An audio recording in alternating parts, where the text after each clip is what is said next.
The dusty stagecoach door swung open, and Eliza Marin stepped onto Illinois soil, clutching love letters from a man she'd never met, the rancher who'd promised her a future. But the tall cowboy waiting wasn't her groom. "Aaron's dead," Cole Hale said, his storm-dark eyes holding truths she wasn't ready to hear. 3 weeks gone. Her money spent. No home to return to. She'd crossed a continent for a ghost.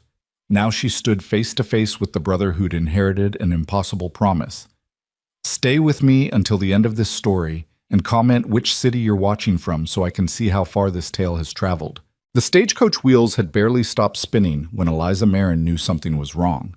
It wasn't the dust that hung in the September air like a dirty curtain, or the way the Illinois sun beat down on the single-street town of Cottonwood Ridge with merciless intensity.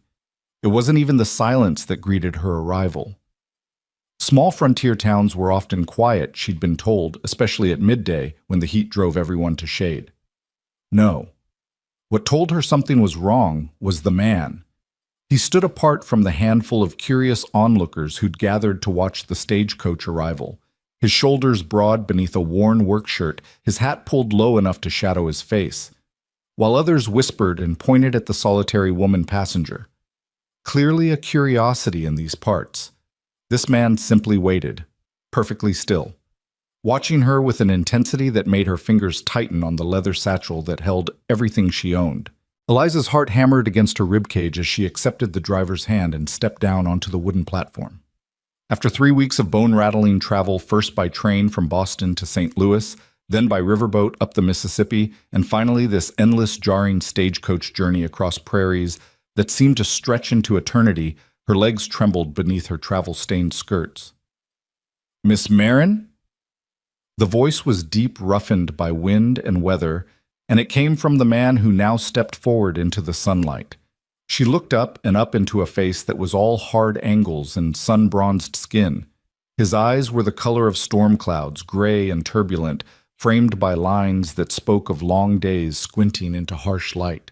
A few days' worth of stubble shadowed his jaw. He was younger than she'd expected Aaron to be, perhaps 30, but there was something ancient in those eyes, something that had seen too much.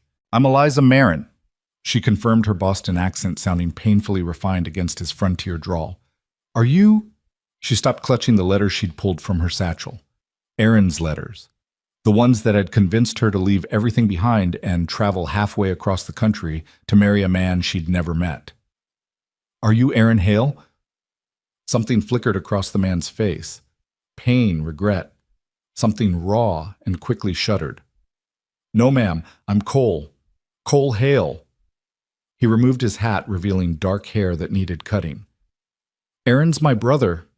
Relief and confusion warred in Eliza's chest. "Oh, I see. Is Aaron delayed? I know I'm arriving earlier than expected. The stagecoach schedule." "Miss Marin?" Cole's voice was gentle now, unbearably gentle, and that gentleness sent ice flooding through her veins.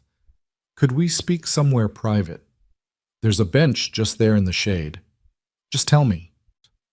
The words came out sharper than she intended, edged with the fear that was building in her throat. "Whatever you need to say it here. Now."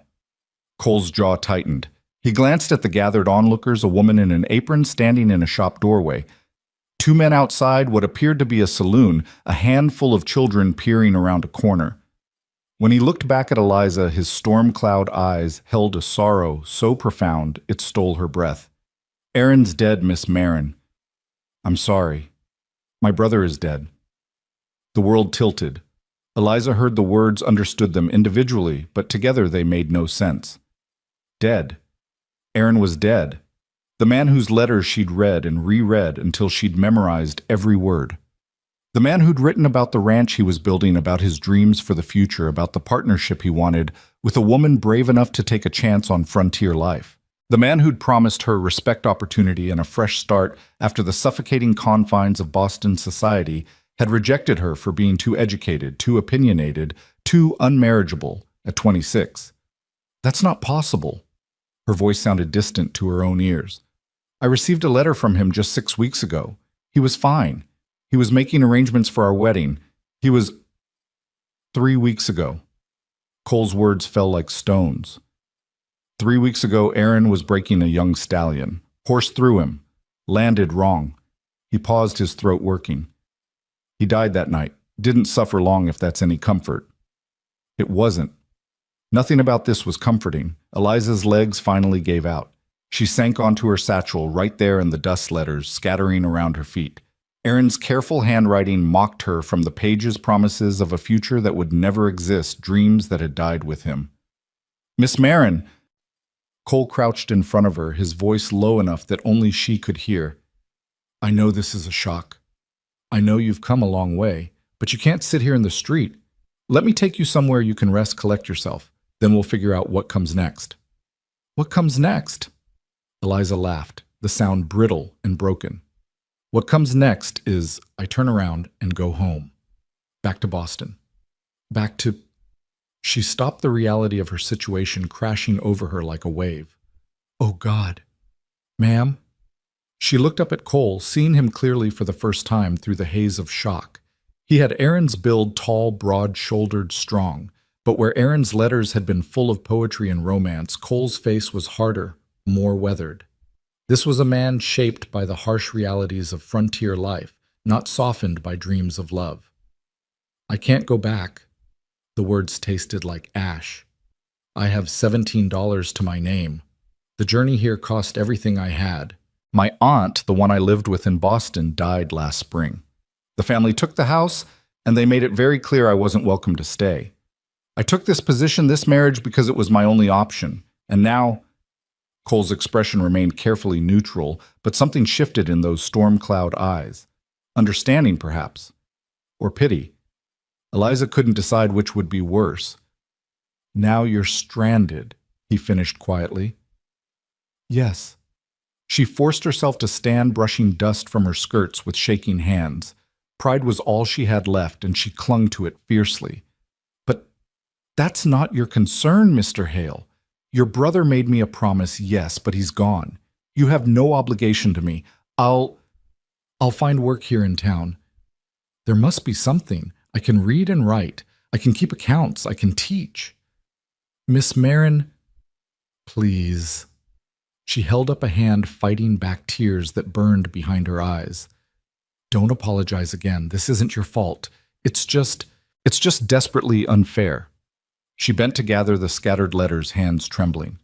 "I need to find a boarding house, somewhere inexpensive. Can you direct me?" Cole stood, settling his hat back on his head. For a long moment, he simply studied her, this Boston woman in her travel-worn dress and impractical shoes, trying so hard to hold herself together when her entire world had just collapsed. When he spoke, his words were measured, careful. "Mrs. Patterson runs a boarding house on 3rd Street. Clean rooms, reasonable rates. I'll take you there." He reached for her satchel, but Eliza pulled it away. "I can manage." "I know you can." His tone was steady, patient. "But you don't have to. Not right now." Something in his voice, that unexpected kindness, threatened to shatter the fragile control Eliza had wrapped around herself. She nodded stiffly and allowed him to take her bag. Together, they walked down the dusty main street of Cottonwood Ridge, past the curious stares and whispered conversations toward a future Eliza couldn't begin to imagine. Mrs. Patterson's boarding house was a neat 2-story structure painted white with a wide porch and lace curtains in the windows. The proprietor herself was a plump woman in her 50s, with sharp eyes and a surprisingly gentle manner. She took one look at Eliza's face and asked no questions, simply showing her to a small but spotlessly clean room on the 2nd floor. "$1 a week, meals included," Mrs. Patterson said. "Payment in advance." Eliza counted out the money with careful precision, watching her meager funds dwindle. $13 left. $13 between her and destitution. "I'll leave you to rest," Cole said from the doorway. He'd carried her satchel up and set it on the bed, his large frame seeming to fill the small room. "But Miss Marin, may I call on you tomorrow? There are things we need to discuss." "What things?" Eliza sank onto the bed, exhaustion finally overwhelming her. "Your brother is dead. The arrangement is void. What else is there to say?" Cole's jaw worked as if he were chewing on words he wasn't ready to speak. Finally, he said, "Aaron made you a promise. He brought you all the way out here with certain expectations. That means something to me. Just give me tomorrow. Please, one conversation.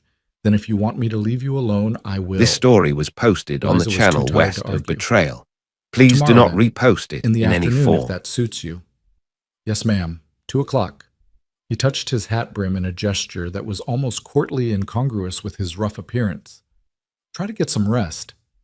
After he left, Eliza lay back on the bed and stared at the ceiling. Aaron's letters spread around her like fallen leaves. She should cry, she thought. She should rage at the unfairness of it all. But she felt hollowed out, empty of everything except a bone-deep weariness. She'd gambled everything on a new life, and fate had dealt her the cruelest hand imaginable. The knock came at precisely 2:00 the next afternoon. Eliza had spent the morning walking the small town, assessing her options with the clear-eyed practicality that had served her well in Boston. Cottonwood Ridge boasted a general store, a saloon, a church, a small schoolhouse that looked sadly neglected, a blacksmith, and various other establishments typical of a frontier settlement. She'd inquired about work at the general store and received polite but firm rejection. The owner's daughter helped him, and he needed no one else. The saloon owner had looked at her with an expression that made her skin crawl before suggesting she could waitress and maybe other things for generous pay. She'd walked out before he finished speaking. The schoolhouse, she'd learned, had been without a teacher for nearly a year. The last one had married and moved to Springfield. But the school board, such as it was, had no funds to pay a new teacher. The handful of families with children took turns doing what they could, but it wasn't enough. So when Mrs. Patterson called up the stairs that she had a gentleman visitor, Eliza had already resigned herself to defeat. She would have to use her precious remaining dollars for passage somewhere else. St. Louis, perhaps, or Chicago. Somewhere large enough that a woman alone might find respectable work. Cole stood in Mrs. Patterson's modest parlor hat and hands looking uncomfortable among the doilies and delicate furniture. He'd shaved and wore a clean shirt, but his boots still bore the dust of hard work. When Eliza entered, he straightened, his expression grave. "Miss Marin, thank you for seeing me." "Mr. Hale." She settled into a chair, keeping her spine straight, and her hands folded in her lap, armor of propriety against an uncertain world. "You said we had matters to discuss." He didn't sit, instead pacing to the window and back, clearly wrestling with something. Finally he spoke. "My brother was a good man, a dreamer maybe, head full of poetry and plans. But good. I gathered that from his letters. He wanted to build something here, not just a ranch, though we've been working on that for 5 years now, but a community, a real town with a school and a library and all the things he remembered from back east." Cole's voice roughened. "He talked about you constantly after your first letter arrived. Said you were smart educated, that you'd help him build something worthwhile out here." Eliza's throat tightened. "Mr. Hale, if you're trying to make me feel better, I'm trying to make a point." He turned to face her, those storm cloud eyes intense. "Aaron brought you here with certain promises. A home, meaningful work, a partnership, and maybe something more if you'd both found yourselves suited. Yes, but Aaron is gone. The promises don't have to be." Silence fell between them, heavy with implications. Eliza stared at Cole, trying to understand what he was suggesting. "Mr. Hale, if you're proposing some kind of replacement arrangement." "No." The word came out sharply. "No, ma'am. That's not what I'm saying." He dragged a hand through his hair, frustration evident. "I'm saying this badly. Let me start over." He finally sat perching on the edge of a chair that looked too fragile for his frame. "Aaron spent the last year building a small cabin on our property. Built it himself, mostly. It was supposed to be for you a place where you could teach the ranch children and any others from the area who needed schooling. He had this idea that if we had a proper teacher, more families would settle nearby. The school in town isn't adequate, and most folks can't spare the time to teach their children properly." Eliza's heart began to beat faster. "I'm not sure I understand." "The cabin is finished. It has a bed, a stove, a desk, everything you'd need. And there are at least a dozen children within riding distance who need education." Cole leaned forward, his gaze steady on hers. "I'm offering you the position Aaron intended for you, room board and $20 a month to teach. It's not much, but it's honest work." "You're offering me charity." "I'm offering you what my brother promised." His voice was firm now, brooking no argument. Aaron wrote to you in good faith. You accepted in good faith. You came all this way expecting a certain life. Just because he's gone doesn't mean those expectations were wrong or foolish. It means fate dealt, both of you dealt all of us a rotten hand. But that doesn't mean we can't make the best of it. Eliza studied him carefully, searching for ulterior motives. But Cole's face showed only honest determination and something that might have been guilt. Why are you doing this? You don't know me. You owe me nothing. Aaron made a promise. The Hales honor their promises. He said it simply as if it were the most obvious thing in the world. Besides, we genuinely need a teacher. Those kids deserve better than they're getting. If you're willing to take the job, you'd be doing us a favor, not the other way around. It was too much, too good to be true. Eliza's mind raced through possibilities, looking for the trap. What would people say, a single woman living on your ranch? You'd be living in the teacher's cabin a quarter-mile from the main house. It's proper enough, and once folks see the work you're doing, they'll have nothing to say. He paused. There's a family nearby the Johnsons with 3 daughters who need schooling. Mrs. Johnson has already said she'd help you get settled, act as chaperone if needed. This isn't some improper arrangement, Miss Marin. It's just practical. Practical. The word echoed in Eliza's mind. It was practical. It was also terrifying and strange, and nothing like what she'd imagined when she'd boarded that train in Boston. But then what choice did she have? Stay in town using her dwindling funds while searching for work that didn't exist. Try to scrape together enough money to travel to yet another unknown city and start over again.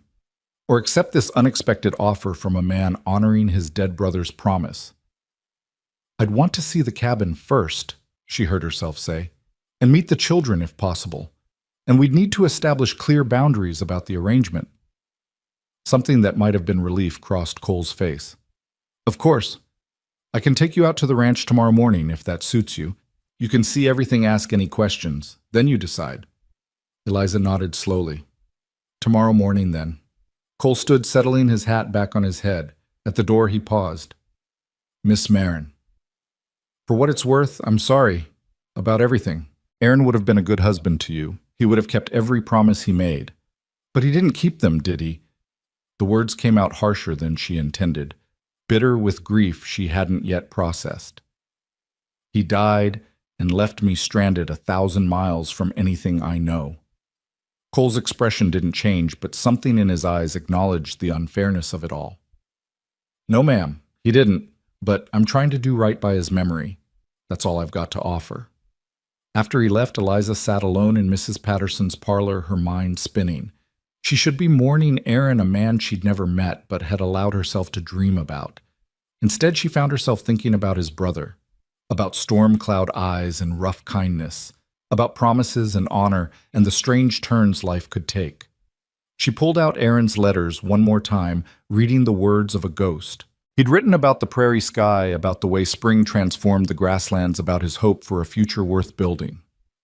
Beautiful words from a man who'd never gotten the chance to live them. And now his brother, a man who clearly preferred action to poetry, was offering her a way to make some of those dreams real anyway. It wasn't what she'd planned. It wasn't what she'd hoped for. But as Eliza sat in that boarding house parlor, watching the late afternoon sun paint shadows across the walls, she found herself thinking that maybe, just maybe, it was something she could build on.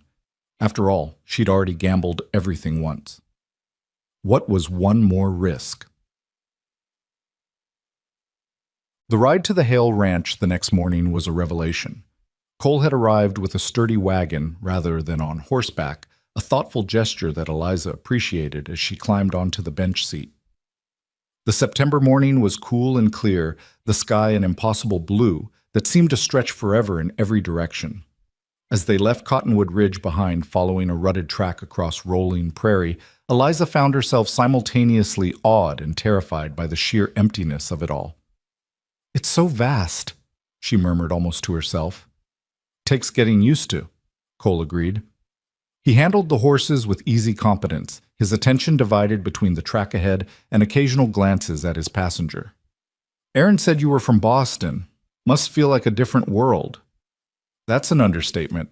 Eliza gripped the wagon seat as they bounced over a particularly rough section. In Boston, you're never more than a few streets from something familiar. This Here, story was she posted on gestured the at the channel endless west of grassland. Betrayal. Here it feels like you Please could do not walk forever repost and it never in reach any anything. form. There's more out here than it looks like at first, Cole said. You learn to read the land. See that line of trees? He pointed to a dark smudge on the horizon. That's Cotton Creek. Runs through our property, and those hills to the west, they break the worst of the winter winds. Aaron picked this land carefully. They drove in silence for a while, and Eliza found herself studying Cole from the corner of her eye. In the morning light, she could see the resemblance to Aaron's photograph, the same strong jaw, the same broad shoulders. But where Aaron's face in the picture had been open and smiling, Cole's was guarded, weathered by responsibility. She wondered what it had been like losing his brother. They must have been close working this land together. How long have you been in Illinois? She asked finally. 5 years. Came out from Missouri, bought this land when it was nothing but prairie grass and wild hope. A faint smile touched his lips. Aaron was 17, convinced he was going to build an empire. I was 25 and should have known better, but he was persuasive. And your parents? Dead. Ma died when Aaron was born. Pa passed 6 years back. Cole's voice was matter of fact, but Eliza heard the old grief beneath it. It was just the two of us. Now, he didn't finish the sentence. I'm sorry. So am I. He was quiet for a moment, then added, Aaron was the dreamer. I was the practical one. He'd talk about schools and libraries and civilization. I'd remind him we needed to survive the winter first. We balanced each other. The use of past tense seemed to pain him. Now it's just me and a bunch of half-finished dreams. The teacher's cabin isn't half-finished, though. No, that he completed. Worked on it every spare moment for months. Cole glanced at her. He was excited about your arrival, Miss Marin. Made me read your letters out loud at dinner, going on about how smart you were, how you'd help build something real out here. Eliza's chest tightened. I wish I could have met him. So do I. They crested a rise, and suddenly the ranch spread out before them. It wasn't grand, nothing like the vast estates Eliza had occasionally glimpsed in her Boston life, but it had a rough beauty that took her breath away. A sturdy house of weathered wood sat near a stand of cottonwood trees, smoke rising from its chimney. Beyond it, corrals held several horses, and a large barn dominated the eastern side of the property. Fields had been carved from the prairie, and in the distance she could see cattle grazing. This is all yours, she asked. 640 acres. We filed for more, but proving up takes time and money. Cole guided the wagon down toward the main house. That's home. Barn's new, we built it last spring. Corrals, chicken coops, smokehouse. We're not fancy, but we're getting by. As they drew closer, a dog came bounding out to greet them, a shaggy, enthusiastic creature that barked once before circling the wagon with its tail wagging. Cole smiled, the expression transforming his usually stern face. That's Bear. Useless as a guard dog, but he's friendly. They passed the main house, and Cole steered the wagon along a narrower track that led through the cottonwoods. After a few minutes, a smaller structure came into view, and Eliza's breath caught. The cabin was perfect. Small, yes, perhaps 20 feet on a side, but beautifully constructed. It had real glass windows, a covered porch with a bench, and even a stone chimney. Wildflowers had been planted along the path leading to the door, though they were fading now with the approaching autumn. Cole pulled the wagon to a stop and climbed down, then offered Eliza his hand to help her descend. Aaron built this, he said, his voice rough with emotion. Every board, every nail. He wanted you to have something that felt like a home, not just a place to work.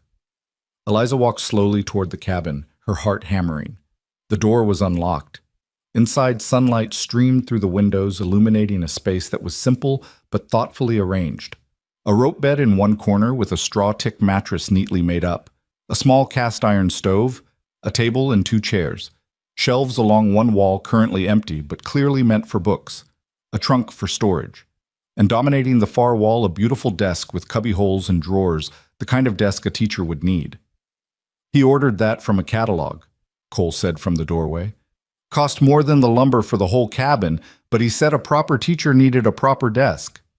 Eliza ran her fingers along the smooth wood, blinking back tears. Aaron had never known her. They'd exchanged a dozen letters, nothing more. Yet he'd built this for her, created a space where she could work and live with dignity. It was more than anyone in Boston had ever offered her more respect, more consideration than she'd received from her own family after her aunt's death. "There's a well just behind the cabin," Cole continued, his voice carefully neutral. "Privy's on the other side of that stand of bushes, far enough for privacy, close enough for convenience. The Johnson place is about 2 miles east. They have those 3 girls I mentioned, ages 8, 11, and 13. The Hendersons, about 3 miles south, have 4 boys between 6 and 14. There are a few other families scattered around who'd likely send their children if they knew there was proper schooling available." "How many do you think in total?" Cole considered. 12, maybe 15 children if we count everyone within reasonable distance. Most would come 3 or 4 days a week. Families need the kids for chores, especially during planting and harvest. But it'd be real teaching, Miss Marin. You'd be making a genuine difference." Eliza turned to face him. "And you'd pay me $20 a month plus room and board?" "Yes, ma'am. Board means meals at the main house, breakfast and dinner anyway. You'd be responsible for your midday meal, but I can provide supplies. The money's not much, but it's reliable. The ranch is doing well enough to support a teacher." "Why?" The question burst out of her. "Why are you really doing this? Don't tell me it's just about honoring Aaron's promise. There has to be more." Cole met her gaze steadily. "Because it's the right thing to do. Because Aaron would have wanted it. Because those kids need education and you need work, and sometimes the answer to 2 problems is the same solution." He paused. "And because when I saw you standing in that street looking lost and scared but trying so hard to be brave, I thought Aaron had chosen well. Even if he never got to know you, he chose well." The honesty in those words, the simple directness of them, was almost Eliza's undoing. She turned away, composing herself before she spoke again. "I'll need supplies. Slates, chalk, primers for the younger children, paper and ink, books if possible. Make a list. I'll see what I can arrange. And I'll need to meet the families. Make sure they understand what I'm offering and what I'll expect. I'll introduce you. This Sunday after church, maybe. Most everyone comes to town for services." Eliza looked around the cabin once more at the space Aaron had created for a woman he'd never met. She thought about the alternative, using her last dollars for passage to an unknown city, starting over again with even less than she had now. She thought about 13 children who needed education and a dead man's brother who was trying to honor a promise that wasn't even his to keep. Sometimes she realized life didn't offer the choices you wanted. Sometimes it only offered the choices you could live with. "All right," she said. "I'll do it. I'll teach your children Mr. Hale."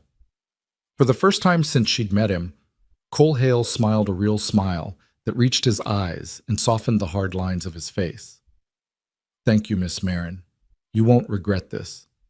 As they drove back toward town so Eliza could gather her belongings from the boarding house, she found herself hoping he was right. She'd come west for a new beginning, for a chance to build something meaningful with her life. That opportunity had died with Aaron. But maybe, just maybe, Cole was offering her a second chance at that fresh start, even if it looked nothing like what she'd imagined. Even if it meant building a life from the ruins of someone else's dreams. She'd gambled everything once. Now she was gambling again on a promise inherited by a cowboy who valued honor above comfort and duty above ease. God help her, but she was going to make it work. She had to. Because going back was no longer an option, and moving forward was all that remained. Eliza moved into the teacher's cabin on a Thursday afternoon, carrying everything she owned in 2 bags and a trunk that Cole insisted on hauling for her despite her protests. The September sun hung low in the sky, painting the prairie in shades of gold and amber, and for the first time since stepping off that stagecoach, she felt something that wasn't quite hope, but was at least adjacent to it. Mrs. Patterson had been disappointed to lose a boarder so quickly, but understood the practicality of the arrangement. "Teaching's respectable work," she'd said while helping Eliza pack her few belongings. "And that Cole Hale is an honorable man. His brother was too. Terrible thing what happened." Now standing alone in the cabin with her possessions unpacked and the evening settling around her, Eliza let herself truly look at what Aaron had built. The furniture was simple but solid, crafted with obvious care. The shelves waiting for books spoke of his faith that she'd fill them with knowledge. The desk by the window caught the last rays of sunlight, its surface smooth and unmarked, ready for lesson plans and student work. She sat at that desk and pulled out paper determined to make a list of supplies she'd need. But her hand trembled as she picked up her pen, and suddenly the This enormity story of what was she'd posted agreed on the to channel crashed west over of her like a Betrayal. wave. Please do not She was repost alone it on a in any frontier form. ranch dependent on a man she barely knew, preparing to teach children she'd never met. Everything familiar was gone. Everything certain had vanished the moment Cole Hale had said those 3 words, "Aaron is dead." The tears she'd been holding back for 2 days finally came hot and bitter and unstoppable. She folded her arms on the desk and wept for the life she'd left behind, for the future that had been promised and stolen, for the sheer terrifying uncertainty of what came next. She didn't hear the knock at first. When it came again louder, she jerked upright and hastily wiped her eyes. "Miss Marin, it's Cole. I brought dinner." For a moment she considered pretending she wasn't there, but that was childish, and if she'd learned nothing else from her aunt's death and the brutal treatment from her family, she'd learned that survival required swallowing pride when necessary. "One moment, please." She splashed water from the basin on her face, composed herself as best she could, and opened the door. Cole stood on the porch holding a covered basket, his expression carefully neutral in a way that suggested he knew exactly what state she was in, but was too polite to mention it. Bear sat at his feet, tail wagging hopefully. "Figured you might not feel like cooking your first night," Cole said. "Mrs. Chen, she helps at the ranch, sometimes made extra stew, and there's fresh bread." The smell that wafted from the basket made Eliza's stomach clench with sudden hunger. She'd barely eaten since arriving in Cottonwood Ridge, too anxious to have much appetite. "That's very kind, thank you." She expected him to hand over the basket and leave, but instead he gestured to the bench on the porch. "Mind if I sit a minute? There are a few things we should discuss about the teaching arrangements." Practical matters, yes, that she could handle. Eliza retrieved a shawl from inside and joined him on the bench, accepting the bowl of stew he ladled out. They ate in silence for a few minutes, Bear settling at their feet with a contented sigh. "The Johnsons will come by tomorrow morning," Cole said finally. "Martha Johnson wants to meet you before she commits to sending her girls. She's particular about education, used to be a teacher herself back in Ohio." "That's reasonable." Eliza took another bite of stew, which was rich and warming. "What should I expect?" "She'll ask about your qualifications, your methods. She'll want to know what books you'll use, how you'll handle discipline." Cole glanced at her. "Martha can be, direct. Don't take it personal. She just wants what's best for her daughters." "I appreciate directness. It's easier than false pleasantries." Something that might have been approval flickered across Cole's face. "You'll do fine then. Martha respects straight talk." They finished eating as the last light faded from the sky. Crickets began their evening chorus, and somewhere in the distance a coyote howled. The sound made Eliza shiver despite her shawl. "You'll get used to it," Cole said, reading her reaction. "The sounds, I mean. The prairie's noisy at night, but it's mostly harmless noise. Coyotes won't bother you, neither will the owls or the nighthawks. Mostly harmless." Eliza couldn't help the edge of humor in her voice. "Well, there are rattlesnakes, and the occasional mountain lion, though they tend to stay in the hills. And—" He stopped at her expression. "I'm not helping, am I?" "Not especially, no." Cole had the grace to look sheepish. "You'll be safe here, Miss Marin. The cabin's solid. Keep the door latched at night and don't wander around in the dark. Common sense stuff." "Rattlesnakes," Eliza murmured. "My aunt would be appalled." "Your aunt?" "The one I lived with in Boston. She thought anything west of Philadelphia was uncivilized barbarity. If she could see me now—" Eliza trailed off, surprised she'd mentioned her aunt at all. She wasn't in the habit of sharing personal information with strangers, but Cole didn't feel quite like a stranger anymore. Perhaps that was dangerous. "Why did you come west?" he asked. "Aaron mentioned you'd lost family, but not much more than that." Eliza considered deflecting, then decided there was no point. He'd learn her story eventually. Small communities had a way of excavating everyone's secrets. "My aunt raised me after my parents died when I was 12. She was a spinster, very proper, very concerned with maintaining respectability. She had specific ideas about what I should be, who I should marry. When she died last spring and her nephew inherited the house, He made it clear I was an inconvenience he had no intention of supporting. So you answered Aaron's advertisement. I answered several advertisements, Eliza corrected. Your brother's was the one that seemed most promising. He wrote about partnership, about building something together, not just acquiring a housekeeper or... She stopped, not wanting to voice the cruder reality of what some men sought in mail-order brides. Aaron wanted a partner, Cole agreed quietly. He didn't just want someone to cook his meals and mend his shirts. He wanted someone to share his vision of what this place could become. He stood collecting the empty bowls. I'll let you rest. Tomorrow might be a long day depending on how the meeting with Martha goes. Mr. Hale, Eliza rose as well. Why did you really bring me dinner? You could have just sent someone with the basket. He was silent for a moment, his face shadowed in the darkness. Because you're alone out here, and your first night in a strange place shouldn't be spent entirely by yourself. Because Aaron would have wanted someone to check on you, and because... He paused. Because I know what it's like to lose everything and have to start over. Seemed like the decent thing to do. After he left, Eliza sat on the porch bench for a long time, listening to the prairie night and thinking about decency and unexpected kindness from a man who spoke in actions rather than pretty words. Aaron's letters had been full of poetry and promises. Cole offered stew and straight talk about rattlesnakes. She wasn't sure which she needed more. The next morning arrived with a clarity that made everything seem sharper, more real. Eliza woke before dawn, dressed carefully in her most respectable day dress, and spent an hour preparing the cabin for her first visitor. She arranged the few books she owned on the shelves, set her teaching certificate from the Boston Female Academy on the desk where it could be seen, and tried to look like someone capable of educating frontier children. Martha Johnson arrived at 9 o'clock, precisely driving a wagon with 3 girls ranging from perhaps 8 to 13.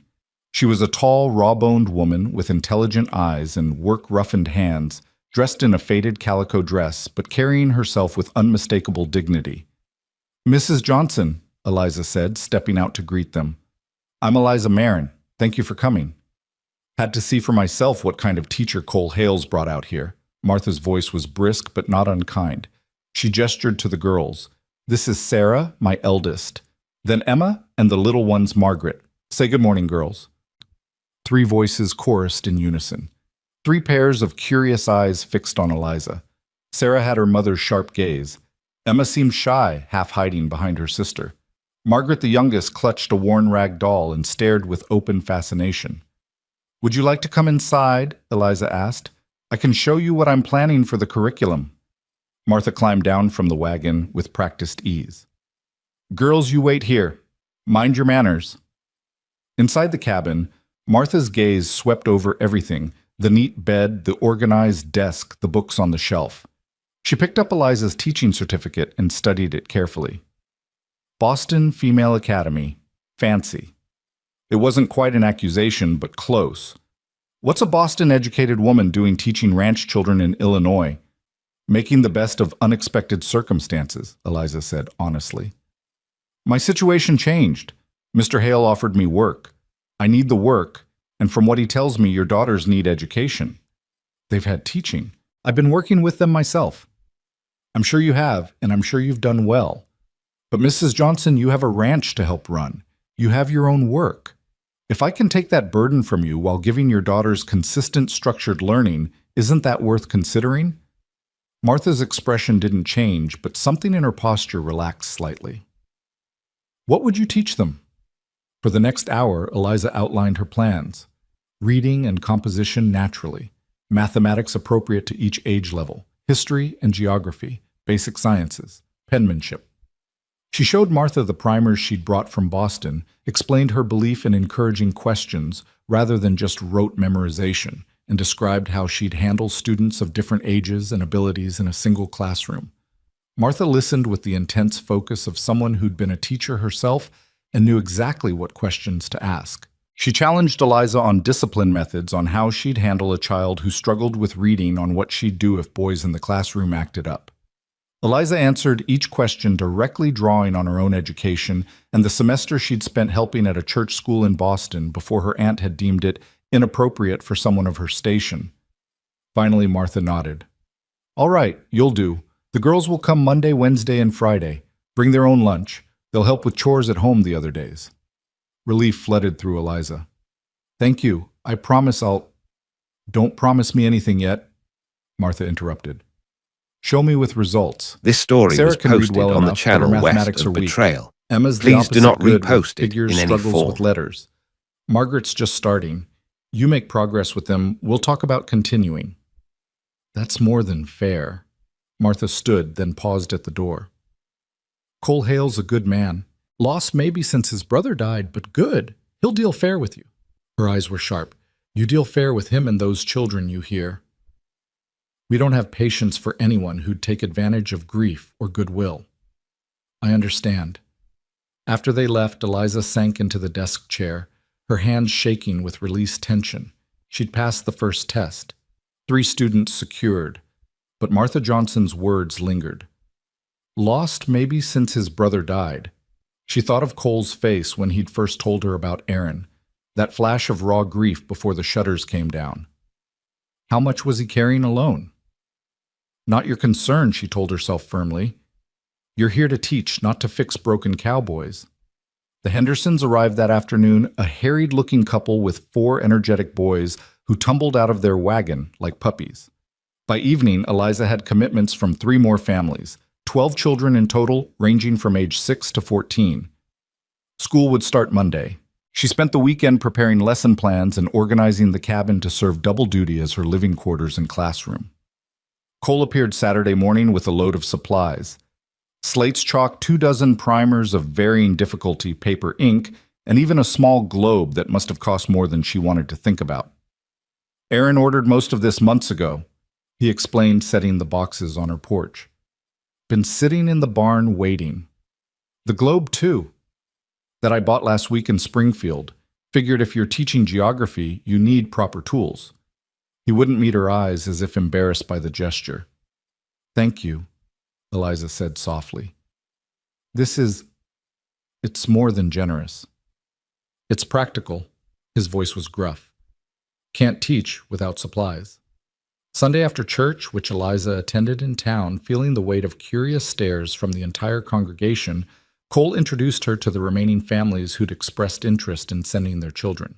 By the end of the day, her roster had grown to 15 students. You're going to have your hands full, Mrs. Chen observed. She was a small Chinese woman whose husband worked on one of the larger ranches to the north. 15 children, all different ages. That's more than the old school ever had. I'll manage, Eliza said with more confidence than she felt. Monday morning arrived cold and clear with frost glittering on the prairie grass. Eliza woke before dawn, her stomach churning with nerves. She dressed carefully, braided her hair into a severe bun, and had the cabin arranged just so by the time the first wagon arrived at 8 o'clock. Within an hour, the small cabin was filled with children of varying ages, sizes, and temperaments. The older ones sat at the table or on benches Cole had hastily constructed. The younger ones sat on the floor. Everyone stared at Eliza with expressions ranging from curiosity to suspicion to barely concealed mischief. Good morning, she said, keeping her voice calm and authoritative. My name is Miss Marin. I'll be your teacher. Let's begin with introductions. The first day was chaos. The Henderson boys lived up to their reputation for rambunctiousness, with 10-year-old James testing boundaries at every turn. 2 of the younger girls cried because they missed their mothers. Margaret Johnson's ragdoll caused a territorial dispute that nearly escalated into hair-pulling. And halfway through the afternoon, a large snake, thankfully non-venomous, as Cole confirmed when he came to investigate the screaming, slithered under the door and caused pandemonium. By the time the last child left at 3 o'clock, Eliza wanted nothing more than to collapse on her bed and sleep for a week. Instead, she forced herself to straighten the cabin, review the day's lessons, and prepare for tomorrow. She was sitting at her desk, head in her hands, when Cole knocked. Heard there was excitement today, Tet, he said, trying and failing to hide a smile. Something about a snake. It was enormous. Eliza knew she was exaggerating, but didn't care. At least 3 feet long. Probably just a garden snake looking for warmth. They're harmless. Tell that to Margaret Johnson. She's probably still crying. Cole's smile faded into something gentler. First days are always rough. It'll get easier. Will it? Because right now I'm questioning every decision that led me to this moment. The words tumbled out before she could stop them. I have 15 children of vastly different abilities crammed into a cabin barely large enough for half that number. I have no curriculum that accounts for the realities of frontier life. Half of them can barely read, and the other half are bored by anything I try to teach the struggling ones. And apparently there are snakes. You forgot to mention the Henderson boys, Cole said mildly. Despite everything, Eliza laughed a short, slightly hysterical sound. James Henderson is either brilliant or completely unmanageable. Possibly both. Definitely both. Cole leaned against the doorframe. His pa says the same thing. Kid's got more energy than a Mustang and twice the stubbornness. Wonderful.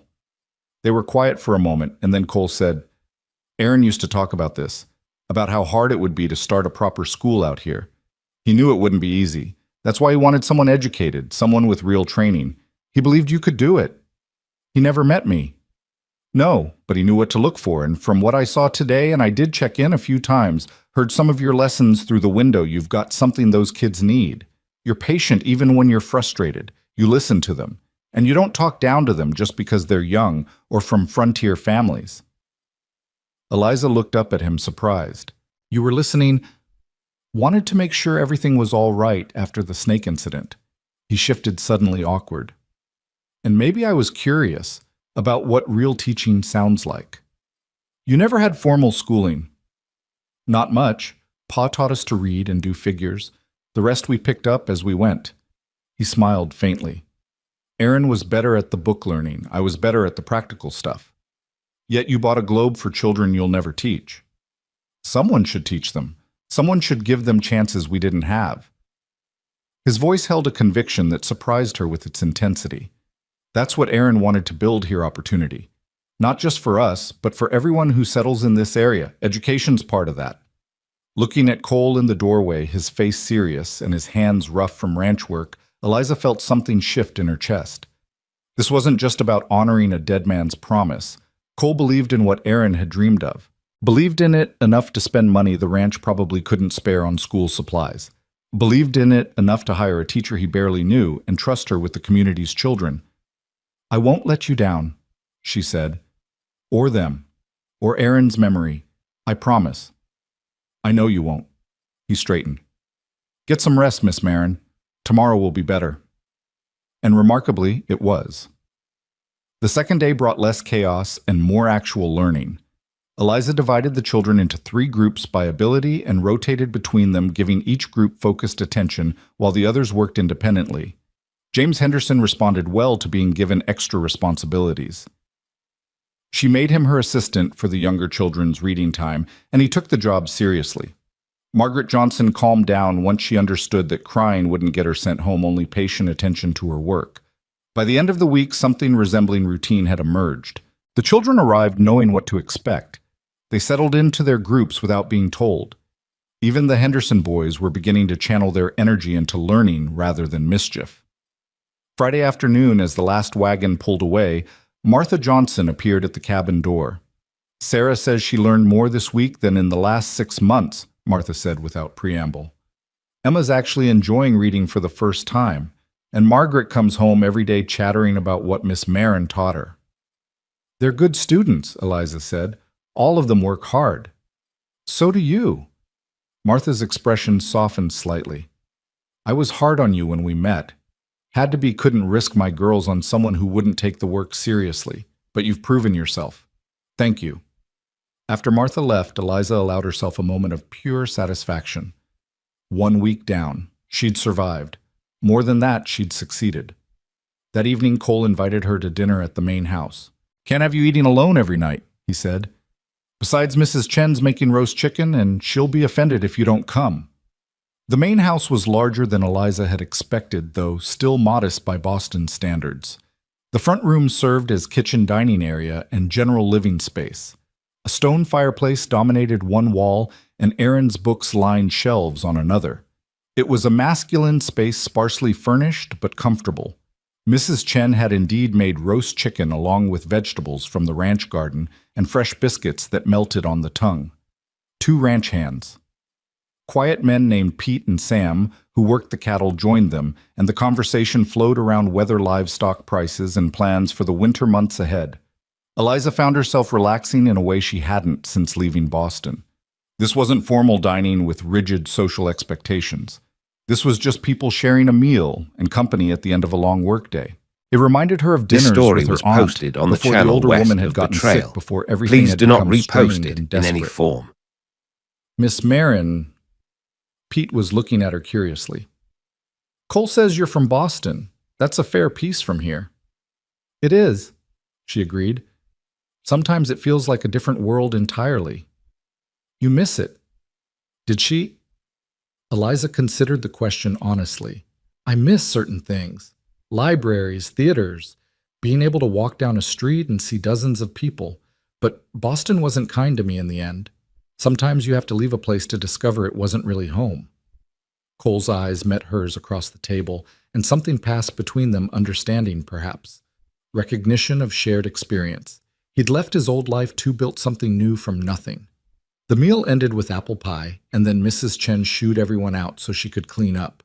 Cole walked Eliza back to her cabin as the sun set bare, trotting along beside them. You're fitting in, he observed.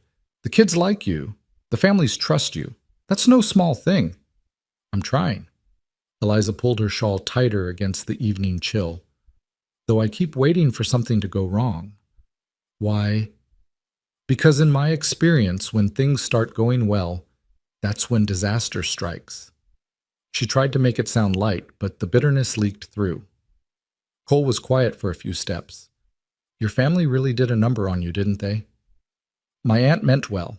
She just had very specific ideas about propriety and social position. And when I couldn't live up to those ideas, when I remained unmarried and opinionated and insufficiently grateful for her charity, it became clear I was a burden she'd been waiting to shed. That's a hell of a thing to do to someone. People do what serves their interests. Eliza had learned that lesson thoroughly. Your brother's interest happened to align with my need for work. That's why this arrangement exists. Is that what you think? Cole stopped walking, forcing her to stop too. That I hired you purely out of self-interest. Didn't you? You needed a teacher. I needed a position. It's practical, as you keep saying. It's also right. His voice was firm. There's a difference between doing something because it benefits you and doing something because it's the decent thing to do. Aaron understood that. He spent half his time helping neighbors with barn raisings and fence mending, never asking anything in return. He believed that building a community meant caring about more than just yourself. And you believe the same thing. I try to. Cole resumed walking. Doesn't always work out, but I try. They reached her cabin and Eliza paused on the porch steps. Thank you for dinner and for everything this week. I know I haven't said it properly, but I'm grateful. You don't need to keep thanking me, Miss Marin. Eliza, she said impulsively. If we're going to work together, be neighbors, you should call me Eliza. Something flickered in his expression. Surprise, maybe, or pleasure? Eliza, then.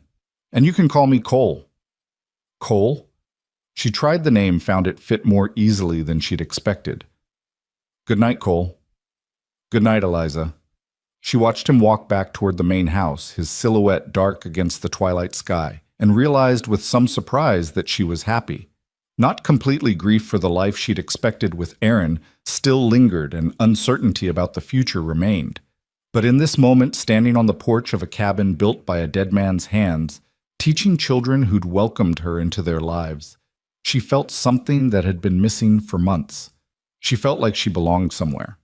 The weeks that followed established a rhythm that became comforting in its predictability. School 3 days a week with Eliza spending the other days preparing lessons, grading work, and gradually getting to know the community. She attended church each Sunday, enduring the curious stares and whispered conversations, and slowly began to make connections with the women of Cottonwood Ridge. Cole checked in regularly, but never intrusively.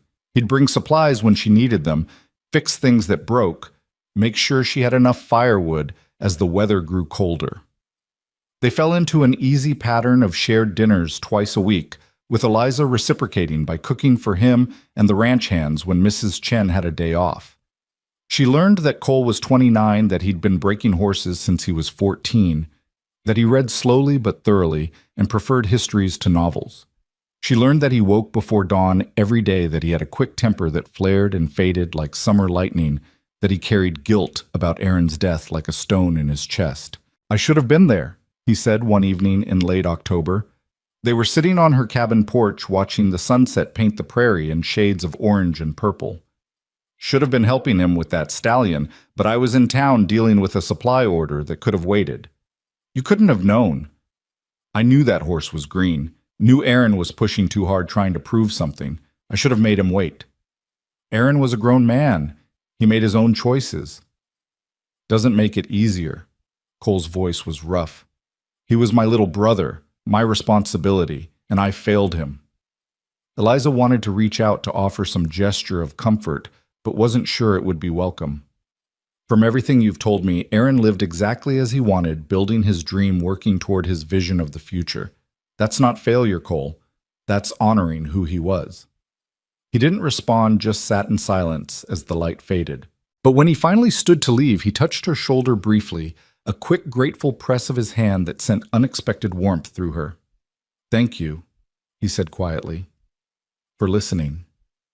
November brought the first real cold, and with it, new challenges. The cabin was drafty, despite Aaron's careful construction. Eliza woke some mornings to find frost on the inside of the windows. Cole appeared with extra blankets and materials to bank the cabin's foundation against winter winds, but she knew the worst months were still ahead. The children's attendance became sporadic as families dealt with harvest work and weather-related difficulties. Some weeks Eliza had only 5 or 6 students instead of 15, but those who came worked hard, and she began to see real progress. Sarah Johnson was reading at a level that would challenge students twice her age. James Henderson had discovered a love for mathematics that kept him occupied for hours. Even the youngest children were learning their letters and numbers with enthusiasm. One particularly cold morning in mid-November, Eliza arrived at the cabin to find it already warm, the stove lit and crackling merrily. Cole's work, though, he'd left no note. It was just one of many small kindnesses he'd shown the woodpile, always restocked before she needed to ask repairs made, before she noticed things were broken, a warm meal waiting on difficult days. She'd stopped trying to maintain formal distance. Cole had become her friend, the one person in this new life who understood what she'd lost and what she was building. They talked easily now, sharing stories of their pasts and hopes for the future. He told her about growing up in Missouri, about his father's drinking, and his determination to give Aaron a better life. She told him about her parents' hazy memories of warmth and laughter before the fever took them, and about her aunt's rigid expectations. "She wanted me to marry well," Eliza said one evening over dinner, but well meant wealthy and socially prominent, and those men weren't interested in a woman with opinions and an education. "I attended too many salons where I spoke my mind about literature or politics, and the marriage proposals dried up. By the time I was 25, I was considered a lost cause." "Their loss," Cole said simply. "That's kind of you to say." "It's not kindness, it's fact." He met her gaze steadily. "You're smart, capable, and you care about making a difference. Any man who can't see that isn't worth your time." The sincerity in his voice made her throat tight. In Boston, she'd been made to feel deficient, as if her intelligence and independence were flaws to be overcome, rather than assets to be valued. Here, with children who hung on her every word and a cowboy who treated her as an equal, she was finally beginning to believe she might be enough exactly as she was. December arrived with the first serious snowfall, and with it came an unexpected visitor. Eliza was grading papers by lamplight when she heard a wagon approaching. Through the window, she saw a well-dressed woman climbing down, assisted by a man Eliza didn't recognize. "Miss Marin!" The woman's voice was cultured, her bearing that of someone accustomed to being obeyed. "I'm Eleanor Hartford from Springfield. May I come in?" Puzzled, Eliza opened the door. Eleanor Hartford swept in, bringing cold air and expensive perfume. She was perhaps 40, elegant in a way that made Eliza acutely aware of her own worn day dress and work-roughened hands. "I've heard remarkable things about your school," Eleanor said, settling into a chair uninvited. "Martha Johnson is my cousin. She writes that you're working miracles with frontier children." "I'm just teaching them," Eliza said cautiously. "Nothing miraculous about it." "Don't be modest. Quality education is rare out here, and from what Martha tells me, you have both the training and the dedication necessary. Eleanor smiled, though it didn't reach her eyes. I have a proposition for you, Miss Marin. I'm on the board of a private school in Springfield. We've been searching for a qualified teacher for our young ladies. The position pays $60 a month, includes room and board in town, and would give you This access to story was proper posted society. on the channel west I'd like of to the offer you trail. the job. Please do not $60 repost a it in month. any form. 3 times what Cole paid her. A real town with amenities and opportunities. Escape from drafty cabins and rattlesnakes and the relentless isolation of frontier life. It was everything Eliza should want. I appreciate the offer, she said slowly, but I've made commitments here. I have students who depend on me. Students who will manage without you, I'm sure. Miss Marin, let's be frank. You're educated and refined. You don't belong in a dirt floor cabin teaching ranch children. You belong in a proper school with proper resources. I'm offering you a chance to return to the life you deserve. The words hit like a slap. Eleanor Hartford had no idea what Eliza deserved or what life she'd left behind, but the offer was real and refusing it out of hand would be foolish. May I have time to consider? Eliza asked. Of course. I'll return next week for your answer. But Miss Marin, don't let misplaced loyalty keep you from a genuine opportunity. After Eleanor left, Eliza sat alone in the quiet cabin, her mind churning. $60 a month. Security. A future that didn't depend on the charity of a grieving cowboy. It was practical. It was sensible. It felt completely wrong. But she couldn't say why, and that frightened her more than anything else. She didn't tell Cole about the offer immediately. For 3 days, Eliza carried Eleanor Hartford's proposition like a secret weight, turning it over in her mind during lessons while preparing dinner in the quiet hours before sleep. $60 a month. A proper school. Escape from the hardships of frontier life that she was only beginning to understand as winter deepened its grip on the prairie. But every time she imagined saying yes, imagining packing her bags and leaving something in her chest constricted painfully.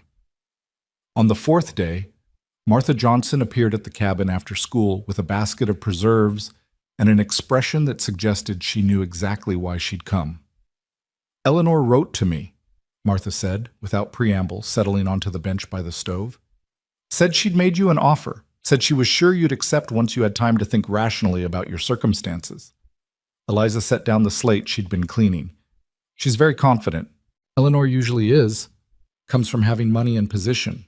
Martha's tone was dry. She means well in her way. Genuinely believes she's rescuing you from hardship. Am I being rescued from hardship, or am I abandoning responsibility? That depends on what you believe you owe and to whom. Martha studied her with those sharp eyes. You don't owe us anything, Miss Marin. You came here expecting one life and got handed something completely different. If you want to take a better position elsewhere, no one here has any right to judge you for it. But you would judge me. I'd be disappointed, Martha admitted. My girls have finally found a teacher who challenges them, who sees their potential instead of just their circumstances. Sarah's talking about maybe becoming a teacher herself someday. That's because of you. But disappointed isn't the same as angry, and it's not a reason for you to stay if staying makes you miserable. I'm not miserable, Eliza said, and realized as she spoke that it was true. I'm cold sometimes and frustrated sometimes and occasionally terrified of snakes and coyotes and the sheer emptiness of this place. But I'm not miserable. Then why are you considering Eleanor's offer? Because it's sensible. Because it's what I should want. Because... Eliza stopped searching for words that had been circling in her mind for days. Because I'm afraid. Of what? Of wanting this too much. Of letting myself believe I've found something real here, only to have it taken away again. The admission came out raw and honest. Everything I've ever counted on has eventually disappeared. My parents, my aunt, the future Aaron promised. What if I stay and invest everything in this life, and then it falls apart too? Martha was quiet for a long moment. That's the risk of living, isn't it? Nothing's guaranteed, not security, not happiness, not even tomorrow. But you can't protect yourself from loss by refusing to build anything worth losing. That's terrifying advice. Maybe, but it's honest. Martha stood gathering her basket. You'll make the right choice for yourself, Miss Marin, Just make sure you're choosing what you actually want, not what fear tells you you should want. After Martha left, Eliza pulled out Aaron's letters, the ones she'd read so many times in Boston, imagining the man who'd written them and the life they'd build together. His words were still beautiful, still full of hope and vision. But reading them now felt like studying a dream that had belonged to someone else. The life she'd imagined with Aaron had been abstract, built on pretty words and desperate hope. The life she was building here was real. Difficult and uncertain, yes, but real. She knew these children's names and struggles. She knew which students needed encouragement and which needed discipline. She knew the sound of coyotes at night and the particular quality of prairie silence. She knew how Cole took his coffee and the way his rare smiles transformed his whole face. That last thought brought her up short. Cole. When had thinking about Cole become part of how she defined this place? She was still wrestling with that question when he appeared the next evening with a load of firewood and an expression that suggested he had something on his mind. "Heard Eleanor Hartford was here," he said, stacking wood by the stove with more force than necessary. "Heard she made you an offer." "News travels fast. It's a small community. People talk." He straightened, brushing bark from his hands. "Springfield School, $60 a month, proper society. That's a good offer." "It is. You'd be a fool not to take it." His voice was carefully neutral, but his jaw was tight. "Better than what you have here." Eliza felt a flash of irritation. "Is that what you think, that I should leave?" "I think you should do what's best for you, not stay out of some misguided sense of obligation to a promise made by a dead man." "Is that what you think I'm doing?"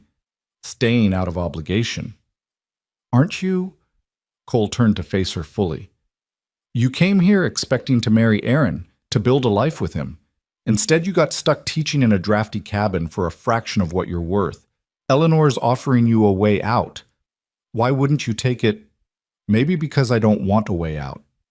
The words burst from her before she could examine them. "Maybe because I finally found work that matters, and a place where people value what I have to offer.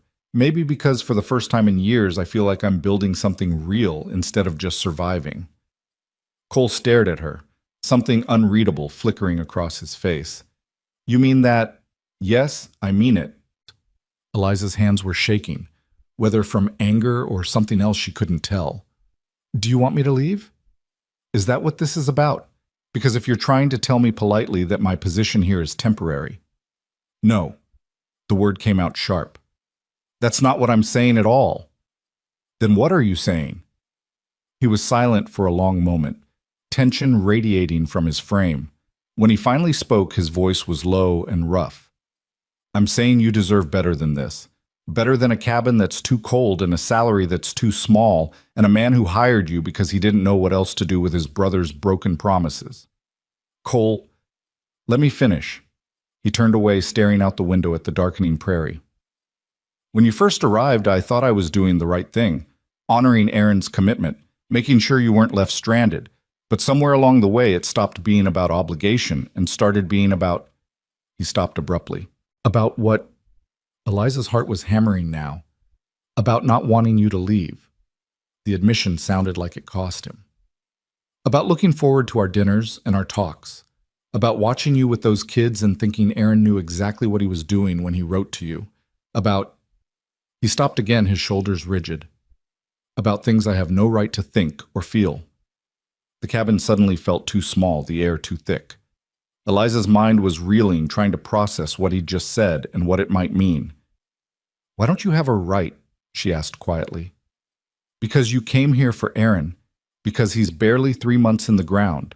Because I'm his brother, and there are lines a decent man doesn't cross." Cole's voice was rough with suppressed emotion.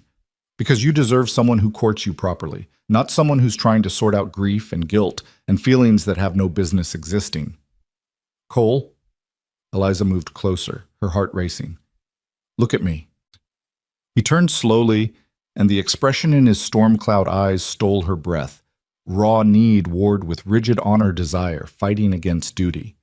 This was a man who'd spent months holding himself in check, denying what he felt out of respect for his brother's memory. "I never knew Aaron," she said carefully. I knew his letters. I knew the future he promised, but I never knew him as a person. You can't betray a ghost, Cole, and you can't expect me to mourn a relationship that never existed. He loved you. In his way, from your letters, he loved you. Maybe, but love based on letters and imagination isn't the same as love built from knowing someone, from working beside them. This and story talking was with them and posted seeing on the who they channel really west are. of Betrayal. She took a Please breath. do not repost it I thought in I any understood form. what Aaron was offering me, but now I realize I had no idea what real partnership looked like until I came here and started building something actual instead of theoretical. Eliza, I'm not finished. Her voice was steady now, certain. When Eleanor made her offer, I should have been relieved. I should have jumped at the chance for better pay and easier circumstances. But all I could think about was leaving these children who've come to trust me, leaving Martha and the other families who've welcomed me, leaving this place that started to feel like home. She paused. Leaving you. The silence stretched between them, heavy with everything unspoken. Cole's hands clenched and unclenched at his sides, his jaw working. This is wrong, he said finally. The timing's wrong. Your grief for the future you lost. I'm not grieving anymore. The truth of it surprised her even as she spoke. I was at first, but somewhere between dealing with snake invasions and James Henderson's energy and learning to read the prairie like you taught me, I stopped mourning what I'd lost and started appreciating what I'd found. And what have you found? Eliza met his gaze steadily. A life I want. Work that matters. And a man who honors his promises even when they cost him. A man who brings firewood without being asked and listens when I talk about teaching methods and looks at me like... She stopped suddenly, uncertain. Like what? Like I'm someone worth seeing. Cole moved, then closing the distance between them in 2 strides. He stopped just short of touching her, his hands hovering near her shoulders as if he didn't trust himself. I see you, he said, his voice raw. I see how hard you work and how patient you are with those kids, even when they drive you crazy. I see how you've taken something Aaron dreamed about and made it real through sheer determination. I see a woman who's stronger than she knows and braver than she believes. He paused, his eyes intense on hers. And God help me. I've been seeing you that way since the day you stood in that dusty street, looking lost and scared, but refusing to break down where anyone could see. I had no right to notice, no right to care. But I did, and I do, and I can't seem to stop. Eliza's breath caught. Then don't stop. It's too soon. People will talk. They'll say, let them talk. She was tired of fear, tired of letting other people's opinions dictate her choices. I spent my whole life in Boston worried about what people would say, about being proper and acceptable, and never stepping outside the lines society drew for me. And it got me exactly nowhere. I'm not going to make that mistake again. Eliza. Her name was a plea and a warning. I'm not asking you to court me or make promises you're not ready for, she said. I'm just asking you to stop punishing yourself for caring about someone, to stop pretending that honoring Aaron's memory means denying your own feelings. Aaron wanted to build something worthwhile here. Maybe the best way to honor that is to actually live instead of just existing in the shadow of what might have been. Cole's control finally cracked. He pulled her close, wrapping his arms around her with a fierce protectiveness that made her feel both safe and precious. Eliza buried her face against his chest, breathing in the scent of leather and wood smoke, and something uniquely him. This is reckless, he murmured into her hair. Probably. People will disapprove. Almost certainly. I don't know how to court a woman properly, don't know the right words or the fancy gestures. I don't need fancy. Eliza pulled back enough to look up at him. I had fancy words from Aaron. What I need is real, is honest, is someone who shows up day after day and proves through actions what they feel. I can do that. Something like hope flickered in his eyes. But we do this right, Eliza. We take our time. Let people see that this isn't just grief or convenience or what, or me taking advantage of the situation Aaron put you in. She understood then the depth of his concern. Cole wasn't just worried about propriety or gossip. He was terrified that she might be confusing gratitude for something deeper, that her dependence on him for employment and housing might be coloring her feelings. Cole, she said his name firmly, waiting until his eyes met hers. I've had time to think about Eleanor's offer. Time to imagine leaving here, starting over somewhere else. And the only thing that made me hesitate about staying wasn't fear of hardship or desire for better circumstances. It was fear that I was letting myself care about someone who only saw me as an obligation, as Aaron's almost bride that he needed to take care of. If that's all I am to you, it's not. The words were immediate, fierce. You stopped being an obligation the first time you made me laugh. The first time you talked about those kids with so much passion, I could see why Aaron chose you. The first time I realized I was finding excuses to check on the cabin just so I could see you. Relief and something warmer flooded through her. Then we're on equal footing. Neither of us planned this. Neither of us was looking for it. But it's here, and we can either acknowledge it honestly or spend months dancing around the truth. Cole's hands framed her face, his touch gentle, despite the calluses from years of ranch work. You're sure about this, about staying about? He seemed to struggle with the words. About giving this, whatever this is between us, a chance? I'm sure. And she was, more certain than she'd been about anything since boarding that train in Boston. Are you? Instead of answering with words, Cole bent his head and kissed her. It was tentative at first, questioning, as if he still half expected her to pull away. But when Eliza responded, rising on her toes to meet him, the kiss deepened into something that felt like both promise and homecoming. When they finally broke apart, both breathing hard, Cole rested his forehead against hers.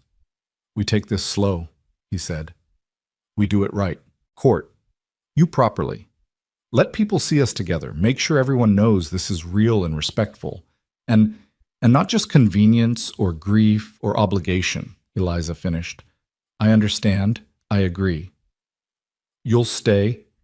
Turn down Eleanor's offer. I'll stay. The decision felt right, settled deep in her bones. But Cole, I need you to understand something. I'm staying because this is where I want to be. Not because of you, not entirely. Because of the work and the community and the life I'm building. If somewhere down the road things between us don't work out, they will. His voice held absolute conviction. But if they don't, she continued firmly, I need to know I can stay anyway. That my position here isn't contingent on a romantic relationship working out. Can you promise me that? Cole pulled back enough to look at her seriously. I can promise you that no matter what happens between us personally, you have a job teaching here as long as you want it. Your work stands on its own merit. It always has. Thank you. She felt the last knot of anxiety unwind. That's what I needed to hear. They stood close together for a long moment, neither quite ready to separate, both adjusting to this new reality between them. Finally, Cole stepped back with obvious reluctance. I should go, he said. Let you get some rest. But Eliza, tomorrow after school, would you take a ride with me? There's something I want to show you. What is it? You'll see. A hint of a smile touched his lips. Trust me. Yes, she said simply. I do.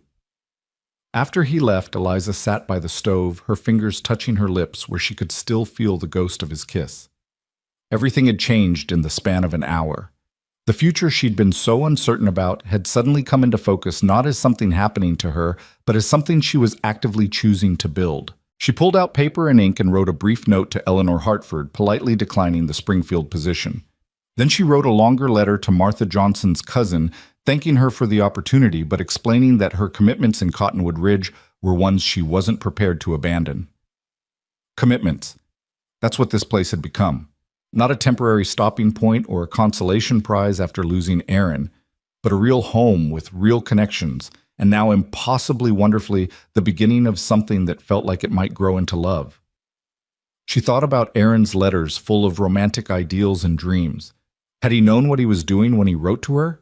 Had he somehow known that even if he couldn't fulfill his promises, his brother would? Or was this just one of those strange accidents of fate tragedy, somehow transformed into unexpected grace? Eliza decided it didn't matter. The past was past, and grief was for ghosts. What mattered was the present, the children counting on her.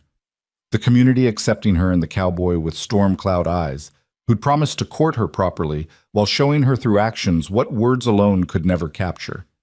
She fell asleep that night with a smile on her face and a sense of anticipation she hadn't felt in longer than she could remember. The next afternoon, after the last student had left, Cole arrived with 2 horses.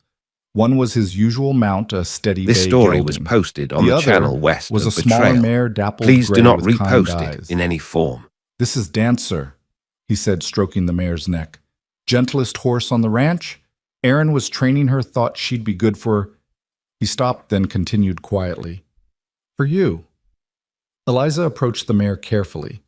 She'd ridden a few times in her life, mostly sedate walks in Boston parks, but nothing like what frontier riding would require.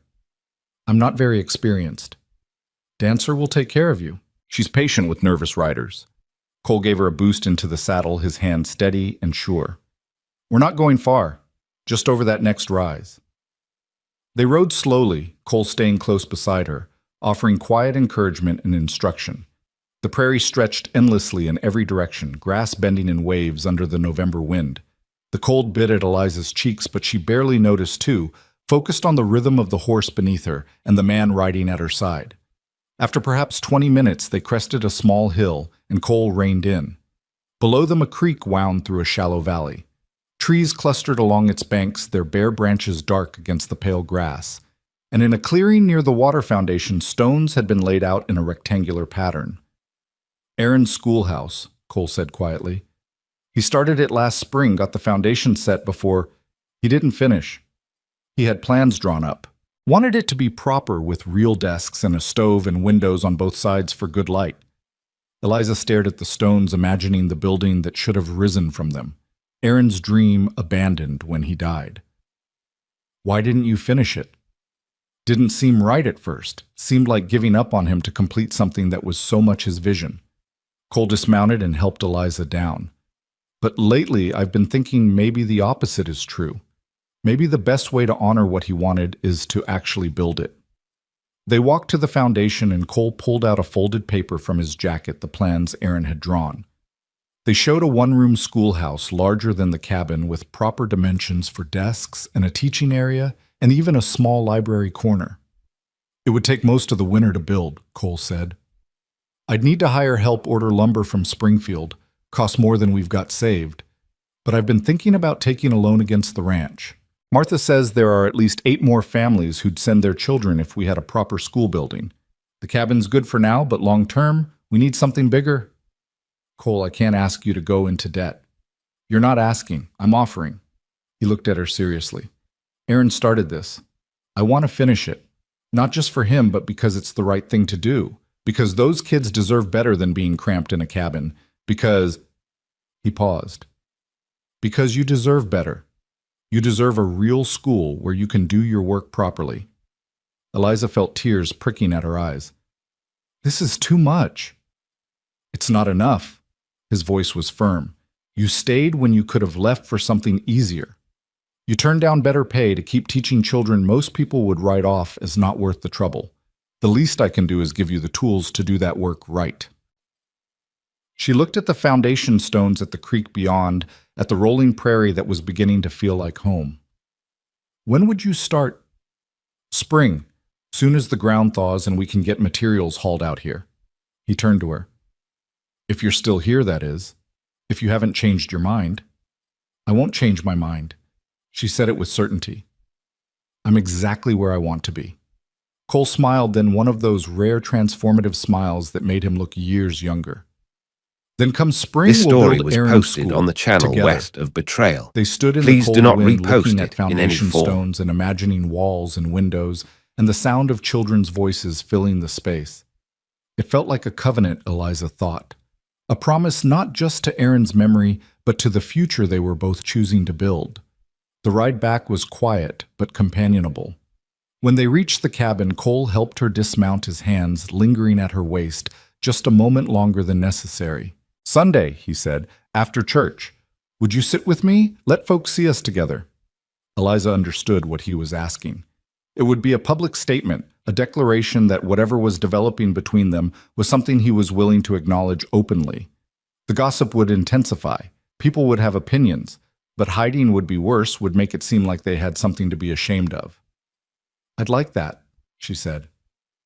Sunday came cold and bright. Eliza dressed carefully in her best dress, dark blue wool that had seen better days but was still respectable. She braided her hair and pinned it up, then wrapped herself in her warmest shawl for the ride to town. Cole arrived with the wagon rather than on horseback, another small courtesy. They rode mostly in silence, but it wasn't uncomfortable. Eliza found herself stealing glances at him, the way his hands held the reins with easy competence, the set of his shoulders, the occasional smile when he caught her looking. The church was already filling when they arrived. Eliza felt the stares as Cole helped her down from the wagon, felt the sudden hush in conversation, saw the knowing looks exchanged. But when Cole offered his arm and she took it, walking together toward the church doors, she kept her head high. Martha Johnson caught her eye from the church steps and nodded approvingly. Mrs. Chen smiled. Even the pastor greeting parishioners at the door showed no surprise, which suggested the news of their courtship had already spread. They sat together in a middle pew, Cole on the aisle, Eliza beside him. Throughout the service, she was acutely aware of him, the solid presence at her side, the way their hands occasionally brushed when they shared a hymnal, the protective stance of his body that suggested without words that she was under his care. After the service, standing in the churchyard while people mingled and talked, the reactions came. Some were positive, Martha's warm congratulations, Mrs. Chen's knowing smile, even a few of the fathers whose children Eliza taught offering gruff approval. But others were less kind. Eliza caught whispered comments about unseemly haste, about the impropriety of a woman courting her dead fiancé's brother, about whether her position at the school was truly professional or just a pretext for something less respectable. Cole heard them too. His jaw tightened, and Eliza felt him start to turn toward the whisperers. "Don't," she said quietly, touching his arm. "It doesn't matter. It matters when they insult you. They'll talk regardless of what we do. Let them. The truth will become clear with time." He looked down at her, something fierce and protective burning in his eyes. "You're sure about this? About facing this gossip?" "I'm sure about you," she said simply. "The gossip is just noise." Eleanor Hartford was there, looking elegant and out of place among the frontier families. She approached with a concerned expression that didn't quite mask her disapproval. "Miss Marin, I'm disappointed you declined my offer, and now I see why." Her gaze flicked to Cole. "I hope you're not making decisions based on fleeting emotions rather than practical considerations." "I'm making decisions based on where I want to be and what work I want to do," Eliza said evenly. "But thank you for your concern. It's just that people will talk. A woman in your position, dependent on a man's goodwill, courting that same man, it creates an appearance of impropriety, of coercion even." Cole's expression went cold. "Ma'am, with respect, Miss Marin's position as teacher has nothing to do with my personal feelings for her. She's employed because she's good at her work, and she'll remain employed regardless of what happens between us. There's no coercion implied or otherwise." "I'm sure that's what you believe, Mr. Hale." Eleanor's tone suggested she thought otherwise. "But appearances matter, especially for a woman trying to maintain a professional reputation." "Then perhaps you should concern yourself with your own reputation rather than mine," Eliza said, her patience finally wearing thin. "I appreciate that you took an interest in my welfare, Mrs. Hartford, but I'm quite capable of managing my own decisions and living with their consequences." Eleanor's lips thinned, but she had the grace to retreat. "I wish you well, Miss Marin. I hope your confidence isn't misplaced." After she left, Cole let out a long breath. "That could have gone better. Or much worse." Eliza managed to smile. "At least now everyone knows where we stand." "And where's that?" She looked up at him, at the storm cloud eyes that had become so familiar, and felt certainty settle in her bones. "Together. Wherever that leads, we're facing it together." The weeks that followed tested that conviction. The gossip intensified rather than fading.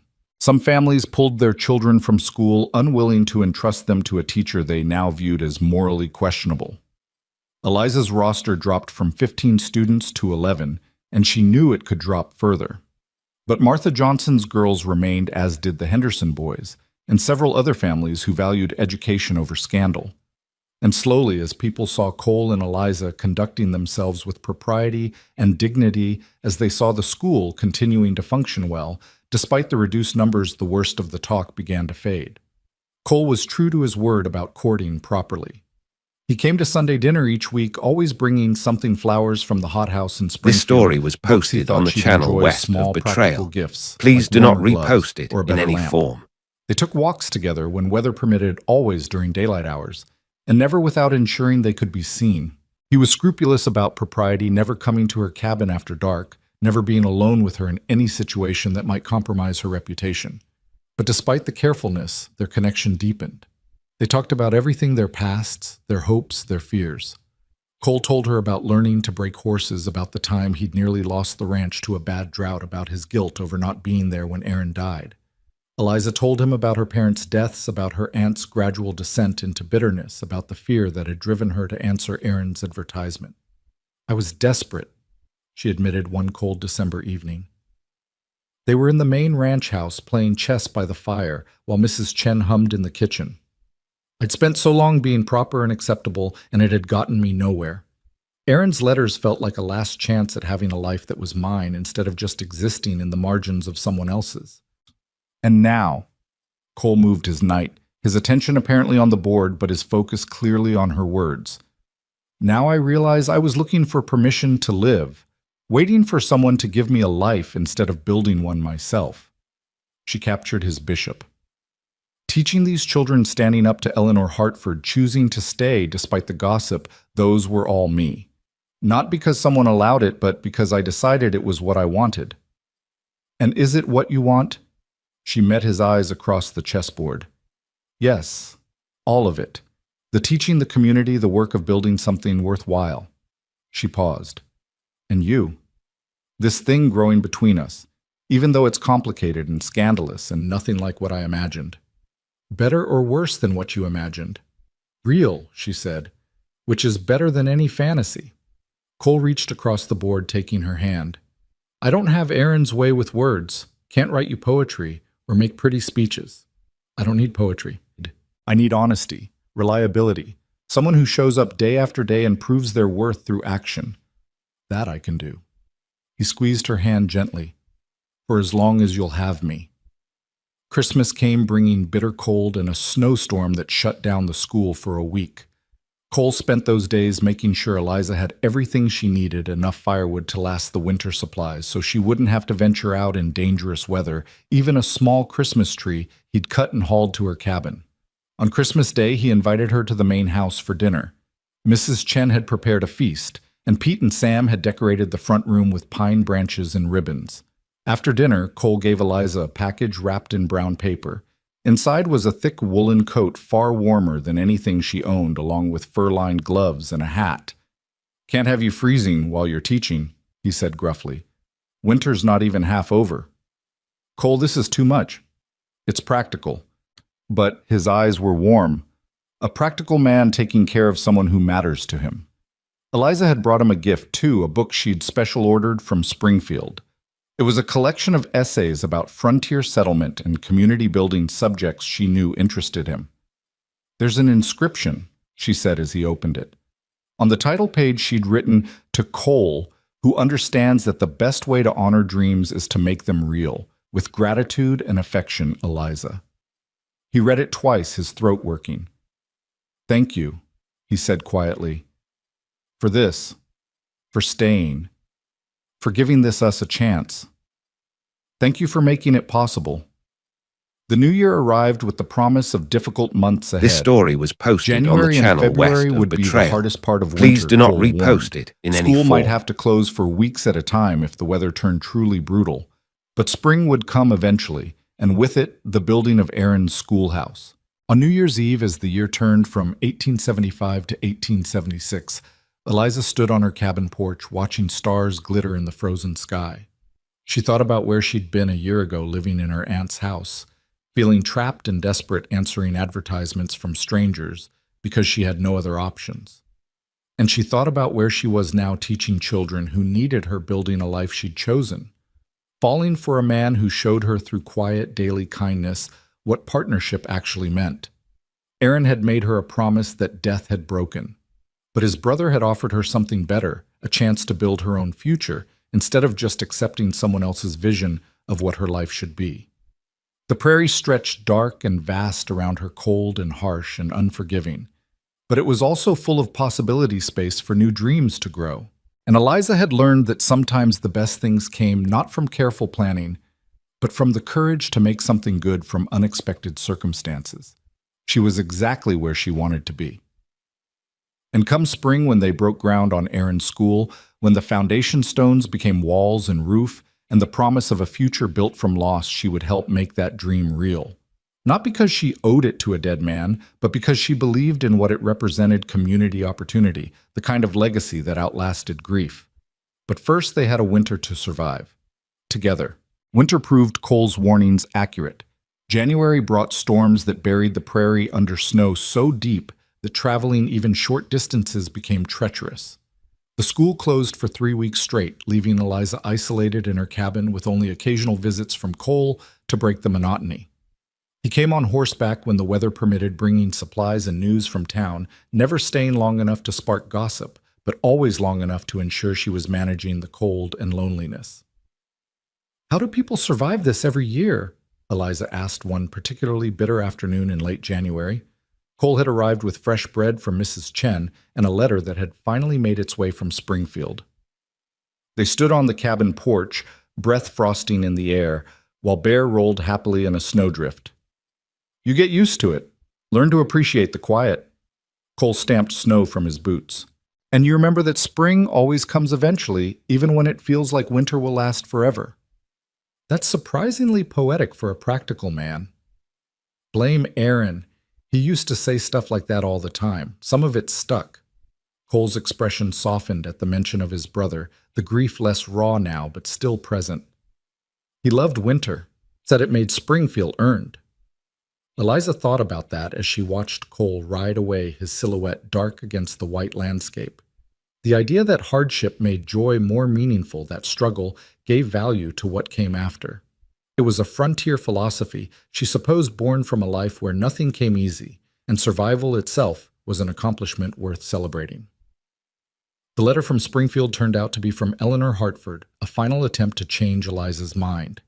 The position was still available if she reconsidered. The scandal would fade if she left now. She was wasting her education and potential on children who'd never appreciate what she had to offer. Each line dripped with condescension wrapped in concern. Eliza burned the letter in her stove and didn't bother writing a reply. Some arguments weren't worth dignifying with response. By mid-February, the worst of the winter began to break. The snow still lay thick on the ground, but the storms came less frequently, and the temperature rose enough to make travel possible again. School resumed with 8 students. 3 families had permanently withdrawn their children, convinced by the ongoing gossip that Eliza was not a suitable moral influence. "Sarah's devastated," Martha told Eliza after the first day back. "She'd become friends with the Miller girls. Now their mother won't let them associate because she thinks you're—" Martha's lips thinned.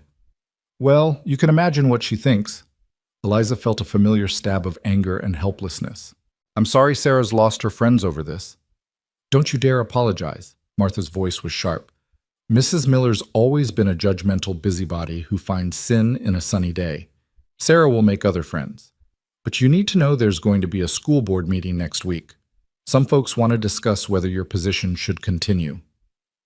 The news hit like a physical blow. "They want to fire me. They want to raise questions about your moral fitness to teach their children. It's nonsense, of course. You've done nothing wrong, but appearances matter to some people more than actual behavior." Martha's expression was grim. "Cole needs to be there. This is as much about him as it is about you." The meeting was scheduled for the following Tuesday evening at the church. Eliza spent the intervening days in a state of anxious dread, teaching her remaining students while wondering if each lesson might be her last. She'd finally found work she was good at, work that mattered, and now narrow-minded gossips were going to take it away because she dared to develop feelings for a man who wasn't the one who'd originally advertised for a bride. Cole was furious when she told him. "This is ridiculous," he said, pacing the cabin with barely restrained anger. "You've done nothing but good for this community. Those kids are learning more than they ever have. And what business is it of theirs who I court? They think I'm using my position to trap you into marriage, or that you're coercing me through economic dependence, or some combination of both. Eliza kept her voice steady despite the fear churning in her stomach. Eleanor Hartford suggested as much, and apparently others have taken up the same theory. Then we'll correct them. Cole's jaw was set in that stubborn line she'd come to know well. We'll explain exactly how things stand, that your employment is separate from our personal relationship, that you're free to leave anytime you choose, that Cole, she interrupted his building tirade. It might not matter what we say. Some people have already decided what they think, and facts won't change their minds. Then what do? We tell the truth and accept whatever comes. She folded her hands to hide their trembling. And if they decide I can't continue teaching, I'll have to figure out what comes next. You'll stay, though. The question came out urgent, almost desperate. Even if they won't let you teach, you'll stay. The fact that he had to ask that uncertainty still existed between them despite months of careful courtship made Eliza realize how fragile their situation really was. Everything they were building rested on foundations that others could undermine with gossip and judgment. I don't know, she admitted. If I'm not teaching, what would I do here? I can't live in this cabin indefinitely if it's meant for a teacher. And I can't... She stopped, not wanting to voice the fear that had been growing in her mind, that without the structure of her employment, without the respectable cover of her work, their relationship would be exposed as exactly what the gossips claimed it was. Cole crossed to her, taking her hands in his. Then we stop letting other people dictate what we do and when we do it. What do you mean?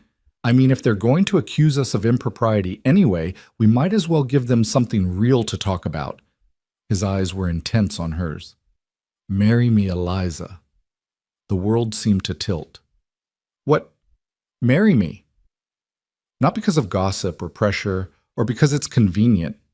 Marry me because I love you and I want to build a life with you, because you make me laugh and challenge me to think and show me every day what courage actually looks like. Because when I imagine the future, you're in every part of it. Eliza's heart was hammering so hard she could barely hear her own thoughts. Cole, we talked about taking things slowly, about doing everything properly. I know, and we have been, but I'm tired of slow and proper when I know what I want. He pulled her closer. I wanted to wait until spring, until the school was built and everything was settled. But if they're going to force the issue, then let's force it on our terms.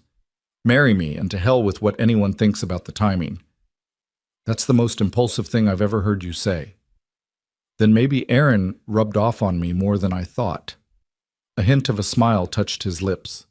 He proposed to you after, what, a dozen letters? At least you've actually met me. Despite everything, Eliza felt laughter bubbling up. That's a low bar for comparison. Say yes anyway. She wanted to. God, how she wanted to. But the practical part of her brain, the part that had survived her aunt's death and Boston's rejection and everything that had brought her to this moment, insisted on asking the hard questions. If I say yes, people will claim you're only marrying me to save my reputation, that it's obligation, not love. Let them think what they want. I'll know the truth. You'll know the truth. That's what matters. And if the school board still removes me as teacher, if they decide a married woman shouldn't teach, or that I'm still not morally fit regardless of my marital status, then we'll deal with it together. His grip on her hands tightened. Eliza, I can't promise everything will work out perfectly. Can't promise people won't judge us or that the school board won't make difficult decisions, but I can promise that whatever happens, you won't face it alone. That we'll figure it out as partners, the way Aaron always wanted to build this life, with someone beside him who was an equal in every way that mattered. Eliza This looked up story at was this man posted who'd on the become channel so west essential of to her Betrayal. existence. Please do Who not brought firewood repost it without in any being form. asked, and listened to her teaching frustrations and looked at her like she hung the stars. Who'd inherited his brother's promise and turned it into something neither of them had expected but both desperately wanted. Yes, she said. Yes, I'll marry you. Cole's expression transformed joy, breaking through the worry and anger like sun through storm clouds. He swept her into his arms, lifting her off her feet in a rare moment of unrestrained emotion. When he set her down, he kissed her with a thoroughness that made her forget about school boards and gossip and everything except the feel of his mouth on hers and the certain knowledge that this was right. "Soon," he said when they finally broke apart, "as soon as we can arrange it, before the school board meeting, if possible." "That's less than a week away." "Then we'd better get started." He was already moving toward the door, purpose in every line of his body. "I'll talk to the pastor today. We'll need a license from town, and we should tell people Martha first. She'll help manage the gossip. And Cole." Eliza caught his arm, pulling him back. "Are you sure about this? About rushing into marriage because of external pressure? We could wait, face the school board deal with whatever they decide." He turned back to her, his expression serious. "I'm not rushing because of external pressure. I'm rushing because I've wasted too much time already being cautious and proper when I've known for months exactly what I wanted. Aaron didn't get the chance to build the life he dreamed of. I'm not making the same mistake. I'm not waiting for the perfect moment or the right circumstances. I'm choosing now, choosing you, choosing us." The certainty in his voice settled something in Eliza's chest. "Then let's do this." The next 5 days passed in a blur of activity. Cole obtained the marriage license and spoke with Pastor Williams, who agreed to perform a simple ceremony on Monday evening, the night before the school board meeting. Martha took charge of spreading the news in a way that preempted the worst gossip, framing the marriage as the natural conclusion of a respectful courtship rather than a desperate response to scandal. "Let them chew on that," Martha said with satisfaction after ensuring every key gossip in town had heard the news. A proper engagement announcement, a respectable wedding with the pastor officiating, everything done right, takes the wind right out of their sails. Mrs. Chen insisted on making a wedding dress, or at least altering one of Eliza's better dresses into something more suitable. "Cannot marry in everyday clothes," she said firmly, producing lace and ribbon from mysterious sources. "Must look like bride, not school teacher." Even Pete and Sam got involved, cleaning the main ranch house until it gleamed and arranging for a wedding supper after the ceremony. The Henderson family offered to host their home, being larger than most, and somehow the simple ceremony Eliza and Cole had planned evolved into a community event. "Might as well let people witness it properly," Cole said, when Eliza expressed concern about the growing guest list. "Harder to question the legitimacy of something you watched happen with your own eyes." The day of the wedding dawned cold but clear. Eliza woke in her cabin for what would be the last time as a single woman, nerves and excitement warring in her stomach. By evening, she'd be Mrs. Cole Hale, living in the main ranch house, her entire life transformed again. Martha arrived mid-morning with Sarah, Emma, and Margaret, all of them carrying baskets and wearing excited expressions. "We're here to help you prepare," Martha announced. "And don't even think about arguing. A bride needs attendance, and my girls have been practicing their hairpinning skills for days." The afternoon passed in a flurry of feminine activity. Martha heated water for a proper bath while the girls took turns brushing and arranging Eliza's hair. Mrs. Chen arrived with the altered dress, deep green wool, that brought out Eliza's eyes with cream lace at the collar and cuffs. It fit perfectly elegant without being ostentatious, exactly right for a frontier wedding. "You look beautiful," Sarah said solemnly when Eliza was finally dressed. "Mr. Hale is going to forget how to talk." "I hope not," Eliza said with a nervous laugh. "He has to manage I do, at minimum." As sunset approached, they made their way to the church. The building was fuller than Eliza had expected, not just close friends, but half the town. It seemed curious to witness this marriage that had sparked so much gossip. She recognized faces from church services, parents, of her students, even a few who'd been openly critical of her relationship with Cole. And there at the front of the church, beside Pastor Williams, stood Cole. He'd clearly made an effort. His hair was neatly trimmed, his shirt pressed, his boots polished. But what struck Eliza as she walked down the aisle on Martha's husband's arm was the expression on Cole's face. Pure, undiluted joy mixed with something that looked almost like relief, as if he'd been half afraid she might change her mind at the last moment. The ceremony itself was simple. Pastor Williams spoke briefly about the sanctity of marriage and the importance of partnership. They exchanged vows, their voices steady, despite the weight of all those watching eyes. And when the pastor pronounced them husband and wife, Cole kissed her with a tenderness that made the congregation collectively sigh. As they walked back down the aisle together, Eliza caught sight of several faces in the crowd. Mrs. Miller, the woman who'd withdrawn her daughters from school, wore an expression of grudging approval.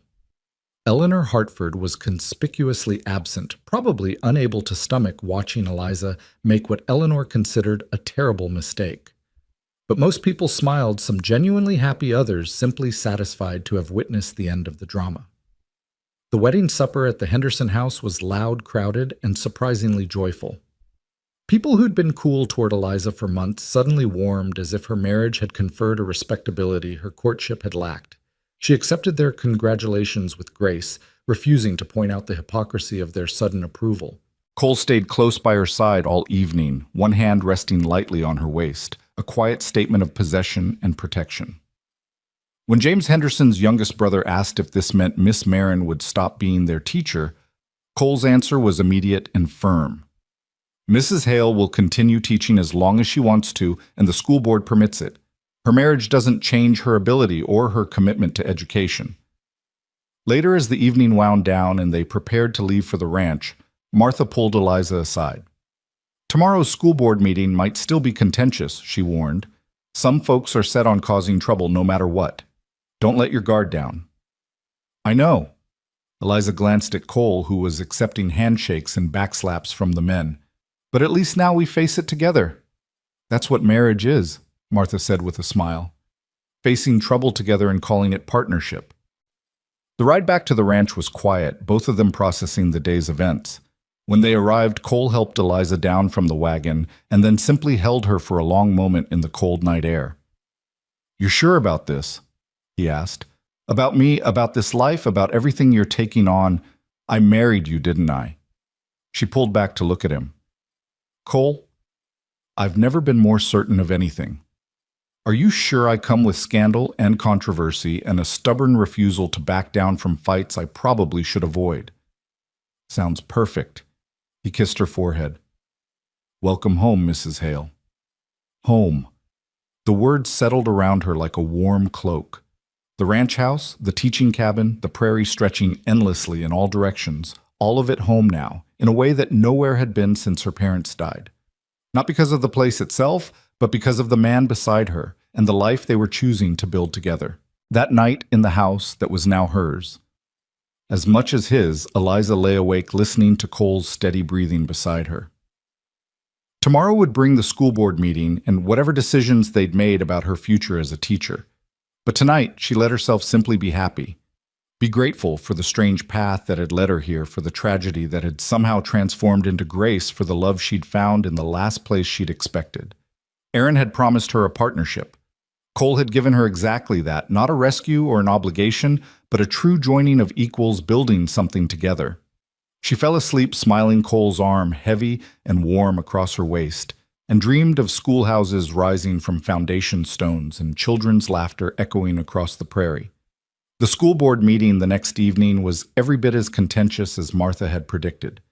It was held in the church with a dozen community members crammed into the front pews. Cole sat beside Eliza, his presence a solid anchor as she faced the 5 men who comprised the board. Mr. Patterson, who ran the general store and served as board chairman, cleared his throat. "We're here to discuss concerns raised about Mrs. Hale's position as school teacher. Several families have expressed discomfort with recent events and questioned whether she should continue in that role." "What specific concerns?" Cole's voice was level, but hard. "If there are complaints about her teaching, we should hear them." "The concerns aren't about teaching quality." Mr. Patterson looked uncomfortable. "They're about propriety. About whether Mrs. Hale's relationship with you, given that she was originally intended for your brother, creates an inappropriate situation." "My wife was never in a relationship with Aaron." Cole's emphasis on wife was deliberate. This story was They posted exchanged on the letters. channel They west never of met. Betrayal. Aaron Please died do not before she repost arrived. it in any Everything form. that developed between Eliza and me happened after Aaron's death, was conducted with complete respect for propriety, and culminated in marriage performed by our pastor. What exactly is inappropriate about that? One of the other board members, Mr. Miller, husband to the woman who'd withdrawn her daughters, leaned forward. The appearance, Mr. Hale. The speed of it. The fact that she was living on your property, dependent on your employment. It raises questions. Questions you're now asking after we're married. Eliza finally spoke, keeping her voice calm despite her anger. If you had concerns about impropriety, perhaps you should have raised them months ago, instead of waiting until after we'd conducted ourselves with complete respect for community standards. We're raising them now because several families have withdrawn their children, Mr. Miller shot back. That's a problem for the school. 3 families withdrew children out of 15 enrolled, Martha Johnson said from the back. She'd insisted on attending despite this not being a formal community meeting. And all 3 are families known for finding scandal in everything. The other 12 families, including mine, are perfectly satisfied with Mrs. Hale's teaching and her character. The question isn't whether she's satisfactory to some families, another board member put in. It's whether she meets the moral standards we expect from someone educating our children. What moral standards has she violated? Cole's voice was dangerously quiet now. Name one. Specifically. Silence fell. The board members exchanged glances, clearly uncomfortable with having to articulate exactly what they were accusing Eliza of. Finally, Mr. Patterson said, "It's not about specific violations. It's about perception, about maintaining community standards. Community standards that allow people to gossip and judge without evidence." Martha's voice was sharp. Standards that punish a woman for finding love after tragedy. Because that's what I'm hearing, that Mrs. Hale is being condemned not for anything she actually did wrong, but because some people don't like the circumstances of her courtship. Her courtship is now irrelevant, Cole said. She's married, respectably married with the church's blessing. So unless there are legitimate complaints about her teaching abilities, I don't see what this board is even discussing. There is the matter of whether a married woman should teach at all, Mr. Miller said. Some believe a wife's place is in her home, not in a schoolroom. Then I suppose those some won't send their children to school, Eliza said, her patience finally snapping. But that's their choice to make, not yours to enforce on everyone else. I was hired to teach. I'm good at teaching. I'm committed to teaching. My marital status doesn't change any of that unless you decide it does. And if we decide it does, Mr. Miller's tone was challenging. Then I'll respect your decision and move on. Eliza stood, Cole rising with her. But understand this, if you remove me from teaching, you're not protecting children from some imagined moral corruption. You're depriving them of education because you're uncomfortable with a woman who didn't follow the exact path you thought she should. That's not moral leadership. That's cowardice. The words hung in the air, bold and possibly unwise. But Eliza was done being diplomatic, done trying to accommodate narrow minds and rigid thinking. Mr. Patterson looked at his fellow board members.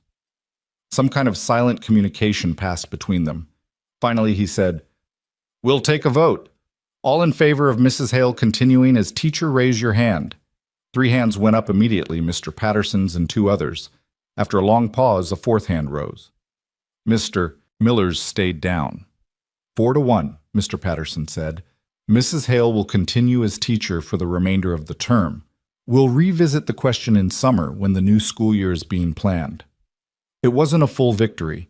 The lingering doubt, the promise to revisit the question, made it clear that Eliza's position remained precarious, but it was enough for now. "Thank you," she said, managing to keep her voice steady. "I won't let you down." Outside the church, Cole pulled her close. "You were magnificent in there." "I was probably too blunt." "You were honest. That's better than blunt." He kissed the top of her head. "And you're right, if they'd removed you, it would have been cowardice, not leadership." Martha joined them, wrapping Eliza in a fierce hug. "Well done. You made them look at what they were actually doing instead of hiding behind vague concerns about propriety. I might have just made things harder for myself." "Possibly. But sometimes the right thing to do is also the hardest thing to do." Martha squeezed her shoulder. "You've got 4 months to prove them wrong. Use it well." The next morning, Eliza returned to teaching with renewed determination. 8 students remained the Johnsons' 3 girls, the Hendersons' 4 boys, and 1 other child whose family had stayed loyal. It was fewer than she'd started with, but Eliza threw herself into their education with an intensity that surprised even her. If she only had 4 months to prove her worth, she'd make sure every single child in her care made progress that couldn't be denied. The weeks that followed established a new rhythm. Eliza taught 3 days a week, spent 1 day on lesson planning and grading, and used her remaining time helping Cole with ranch administration. She discovered she had a talent for bookkeeping and correspondence skills her Boston education had given her that proved surprisingly useful on a frontier ranch. They were building something together just as Aaron had dreamed. Not the exact vision he'd imagined, perhaps, but something real and worthwhile nonetheless. March arrived with the first hints of spring. The snow began to melt, revealing prairie grass that would soon green with new growth, and Cole began making plans for the schoolhouse. Lumber's ordered, he told Eliza one evening over dinner, should arrive in mid-April. I've hired 2 men from town to help with the building, and Pete and Sam will pitch in when they can spare time from ranch work. How long will it take to build? If weather cooperates, we should have it finished by early June. Won't be fancy, but it'll be solid. And bigger than the cabin room for 20 students, easy, maybe more. Eliza felt excitement flutter in her chest. A real school, Aaron's dream becoming reality. Can we afford it? With the loan and everything? It'll be tight for a while, Cole admitted. But the ranch is doing well enough, and it's an investment. Once we have a proper school, more families will settle in the area. More families mean more business for everyone, better prices for cattle, eventually maybe even a railroad spur. Aaron understood that building community infrastructure was good business sense, not just charity. He thought long term. Always. Cole's expression softened. He'd be happy about this, about the school, about us. He wanted you to be happy here. I am happy. Eliza reached across the table, taking his hand. More than I ever imagined I could be. They rode out to the foundation site the next Sunday after church. The creek was running high with snowmelt, and the trees along its banks were just beginning to bud. Standing beside the foundation stones, Eliza could almost see the finished building walls and windows desks in neat rows, a wood stove for warmth, children bent over their lessons. This is where it starts, Cole said, as if reading her thoughts. This is where we prove everyone wrong, where we show them that what we're building is worth more than their gossip and judgment. No pressure then, but Eliza smiled as she said it. April brought the lumber and the beginning of construction.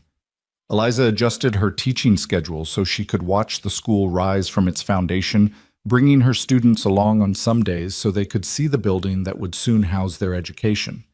The children were fascinated, asking endless questions about construction methods and making themselves useful by fetching tools and water for the workers. James Henderson appointed himself assistant foreman, his boundless energy finally finding a productive outlet.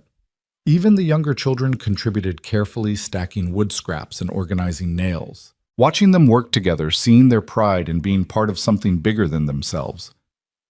Eliza felt a deep satisfaction that had nothing to do with formal lessons or book learning. This was education to teaching children that they could build things, that their work mattered, that they were capable of contributing to their community. By mid-May, the schoolhouse had walls and a roof. Windows were installed, letting light flood the interior. Cole built desks himself, working late into the evenings to craft sturdy furniture that would last for years. Mrs. Chen sewed curtains. Martha donated books her girls had outgrown. Other families contributed what they could, slates chalk a few precious volumes.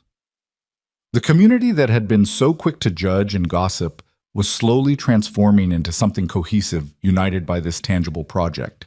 People who'd been cool toward Eliza began warming again, drawn by the visible proof that she and Cole were serious about building something worthwhile. Even Mrs. Miller stopped by one afternoon as Eliza was cleaning the new schoolhouse. "It's quite impressive," Mrs. Miller said stiffly. "Larger than I expected. Room to grow." Eliza kept sweeping, not sure what this visit was really about. "My daughters have been asking to return to school." The admission clearly cost Mrs. Miller something. They missed the lessons and their friends. Eliza leaned on the broom, studying the older woman. "They'd be welcome back. All students This story are was welcome if they're posted willing on to the work channel and learn. west of Betrayal. Even though I Please do withdrew not them because repost of it in any form. Mrs. Miller couldn't quite finish the sentence. "Even so," Eliza kept her voice gentle. "Children shouldn't suffer for their parents' decisions. If they want to learn, I want to teach them, Mrs." Miller nodded, something that might have been respect flickering across her face. "We'll see you Monday then." After she left, Cole appeared from where he'd been working on the final touches to the schoolhouse porch. That was gracious of you. It was practical. Eliza resumed sweeping. We need every student we can get if we're going to justify this building's expense. It was still gracious. He pulled her close, dust and all. You're allowed to acknowledge your own kindness sometimes. I'll work on that. She rested her head against his chest, listening to his heartbeat. Cole, thank you. For all of this. For believing in me enough to build something this permanent. I'm not building it for you, he said. I'm building it with you. There's a difference. And there was. That was what made this different from anything Eliza had experienced before. In Boston, she'd been expected to fit herself into predetermined roles to accept what others offered without input or agency. Here with Cole, she was an active participant in shaping her own life. Building, not just receiving. Creating, not just accepting. They transformed Aaron's dream into something bigger than he'd probably imagined. Not just a school, but a true partnership that would benefit the entire community for years to come. The schoolhouse was completed in early June, just as Cole had predicted. The community held a dedication ceremony on a Sunday afternoon with Pastor Williams blessing the building and several families bringing food for a celebratory meal. Standing at the front of the finished schoolhouse, looking out at the desks and windows and all the tools of learning, Eliza felt tears prick her eyes. She'd come west expecting one thing and found something entirely different. But different didn't mean worse. Different meant real. Cole stood beside her, his hand warm in hers, and when he spoke, his voice carried clearly through the quiet room. My brother Aaron started this, he said. He believed education was the foundation of civilization, that giving children opportunities to learn was investing in everyone's future. He didn't get to see it finished, but his vision is here in every board and window. This school is his legacy, and He caught himself. Mrs. Hale and I are honored to help make his dream real. After the ceremony, as families explored the new building and children tested out the desks, Martha pulled Eliza aside. The school board met yesterday, she said quietly. Voted to keep you on for next year. Unanimous this time. Even Miller voted yes. Relief flooded through Eliza. Really? Really? You proved yourself. The children's progress, the families coming back this building, it all demonstrates exactly what you're capable of. They'd be fools to let you go. That evening, as the sun set over the prairie, Eliza and Cole walked through their new schoolhouse one last time before locking up for the night. Their footsteps echoed in the empty space that would soon ring with children's voices. We did it, Cole said. Built something worth building. Aaron's dream. No. Cole turned to face her. Aaron's dreams died with him. This is our dream now, built on foundations he laid, yes, inspired by what he wanted, certainly, but made real by our work, our commitment, our partnership. That's what makes it ours. Eliza understood what he was saying. They'd honored Aaron's memory not by trying to resurrect his exact vision, but by taking his inspiration and creating something uniquely theirs, something that would outlast all of them.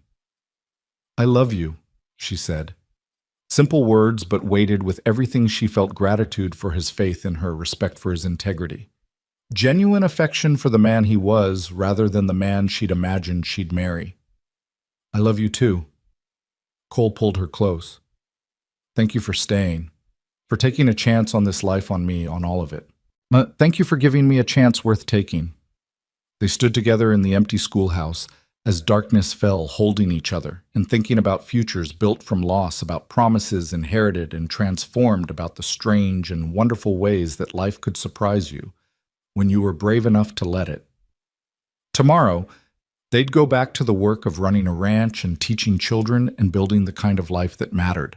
But tonight, they simply stood in the physical manifestation of everything they'd accomplished together and let themselves be proud. They'd taken tragedy and turned it into grace.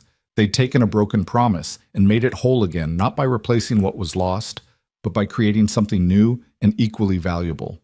And that Eliza thought was the best kind of happy ending, not the one you expected, but the one you built with your own hands. The new school year began in September with 18 students, more than double what Eliza had started with the previous year. Word had spread through the surrounding counties about the quality education available at the Hale School, as people had begun calling it, and families were willing to travel considerable distances to enroll their children. The Miller girls returned with apologies from their mother that Eliza accepted graciously, and 3 new families had settled in the area specifically because of the school's reputation.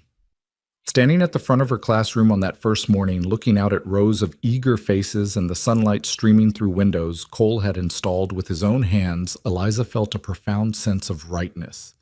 This was what she'd been meant to do, even if the path to get here had been nothing like she'd imagined. "Good morning, students," she said, her voice carrying clearly through the spacious room.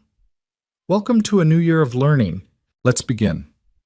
The autumn months passed in a blur of lessons and ranch work and the comfortable rhythms of married life. Eliza discovered that living with Cole was remarkably easy. He was neat without being fussy, communicative without being overbearing, and possessed a dry sense of humor that emerged more frequently as he relaxed into their partnership. They developed routines that worked for both of them. Morning coffee on the porch before the day's work began. Evening discussions about school and ranch matters while preparing dinner together. Quiet hours of reading by the fire before bed. "You're smiling at your book again," Cole observed one October evening. "Either it's very funny, or you're thinking about something else." Eliza looked up from the novel she'd been pretending to read. "I was thinking about how strange it is that I'm happy, not excited or entertained or distracted, just content, settled. It's a feeling I don't think I've ever had before."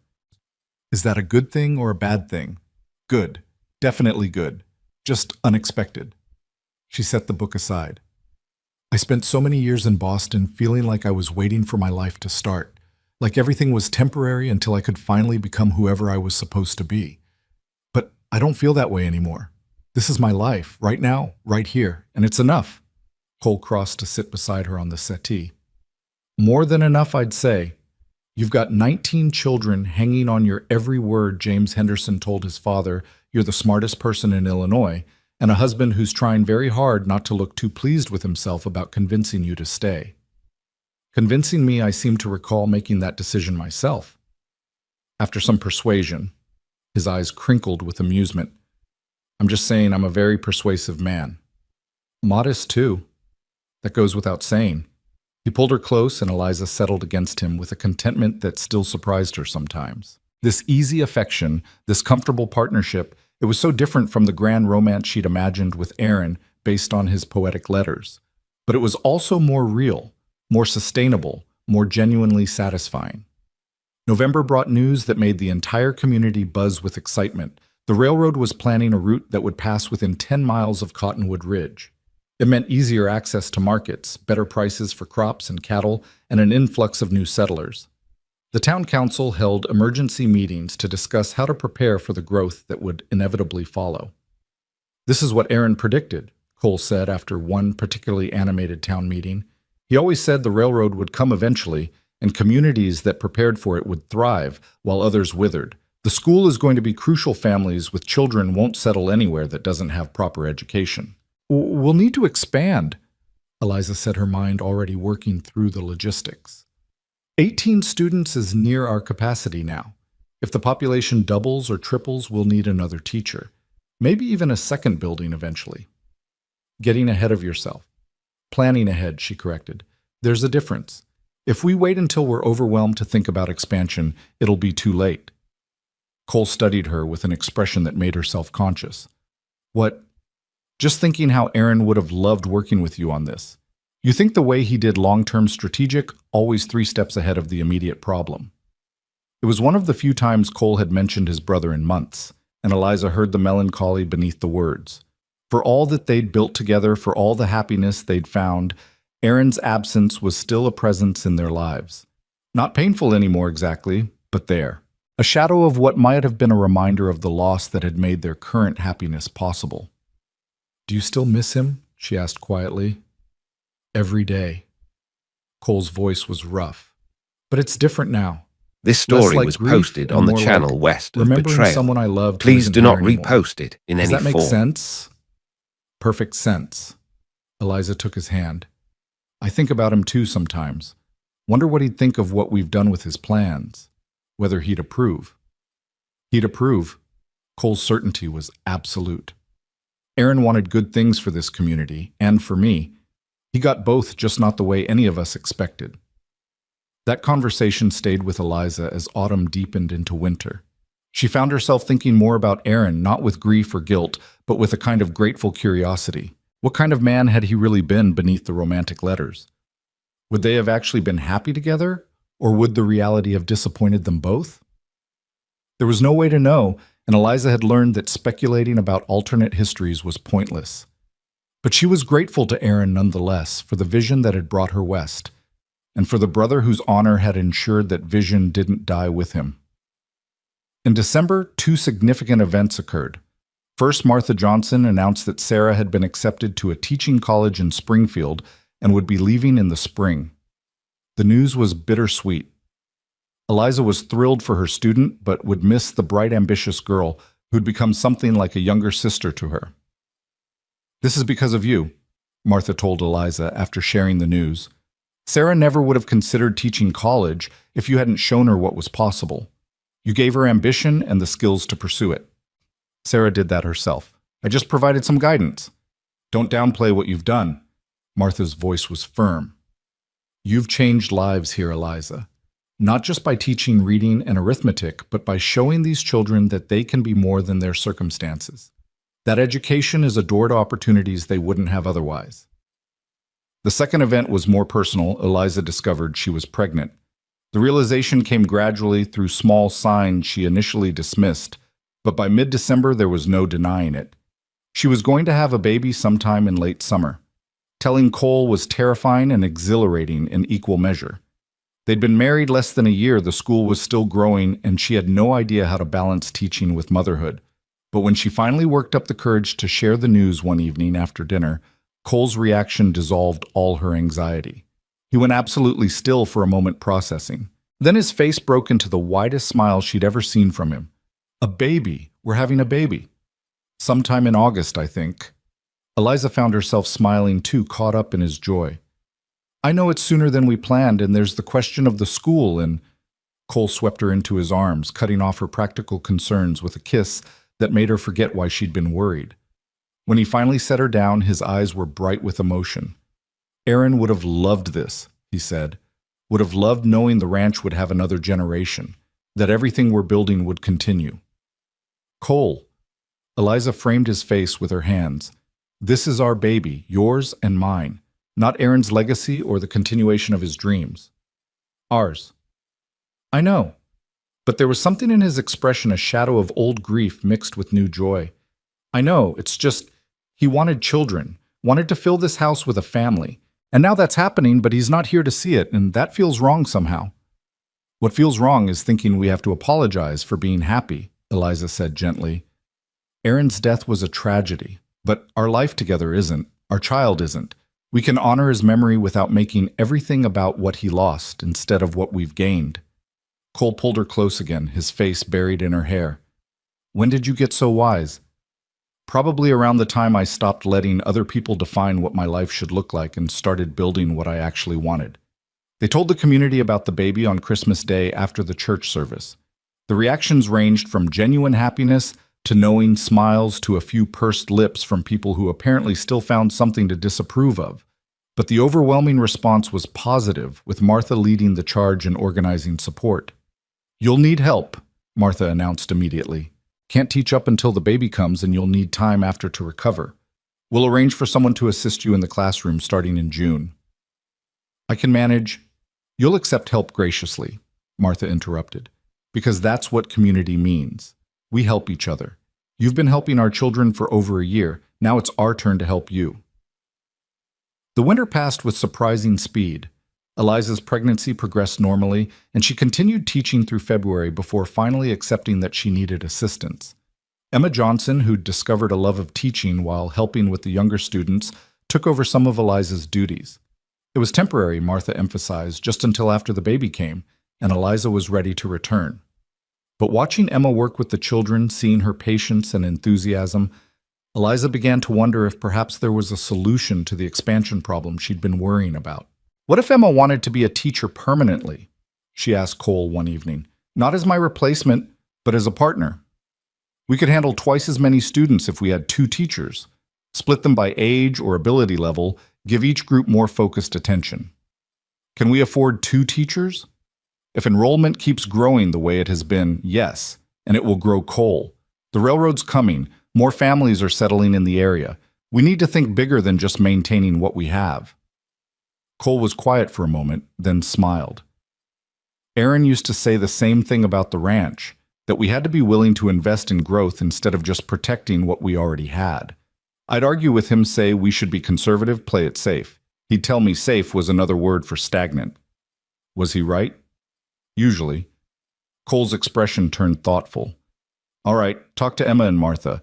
See if they're interested in making it a permanent position. We'll figure out the finances. March brought the first signs of spring, and news that made the entire town celebrate the railroad had finalized its route, and construction would begin within the year. Cottonwood Ridge would have a station, making it a legitimate stop on the line between St. Louis and the territories beyond. Property values would increase. Business opportunities would multiply. And the little frontier town that had been struggling to establish itself would finally have the infrastructure to become something more permanent. At a town meeting to discuss preparations, Cole surprised Eliza by standing to make a proposal.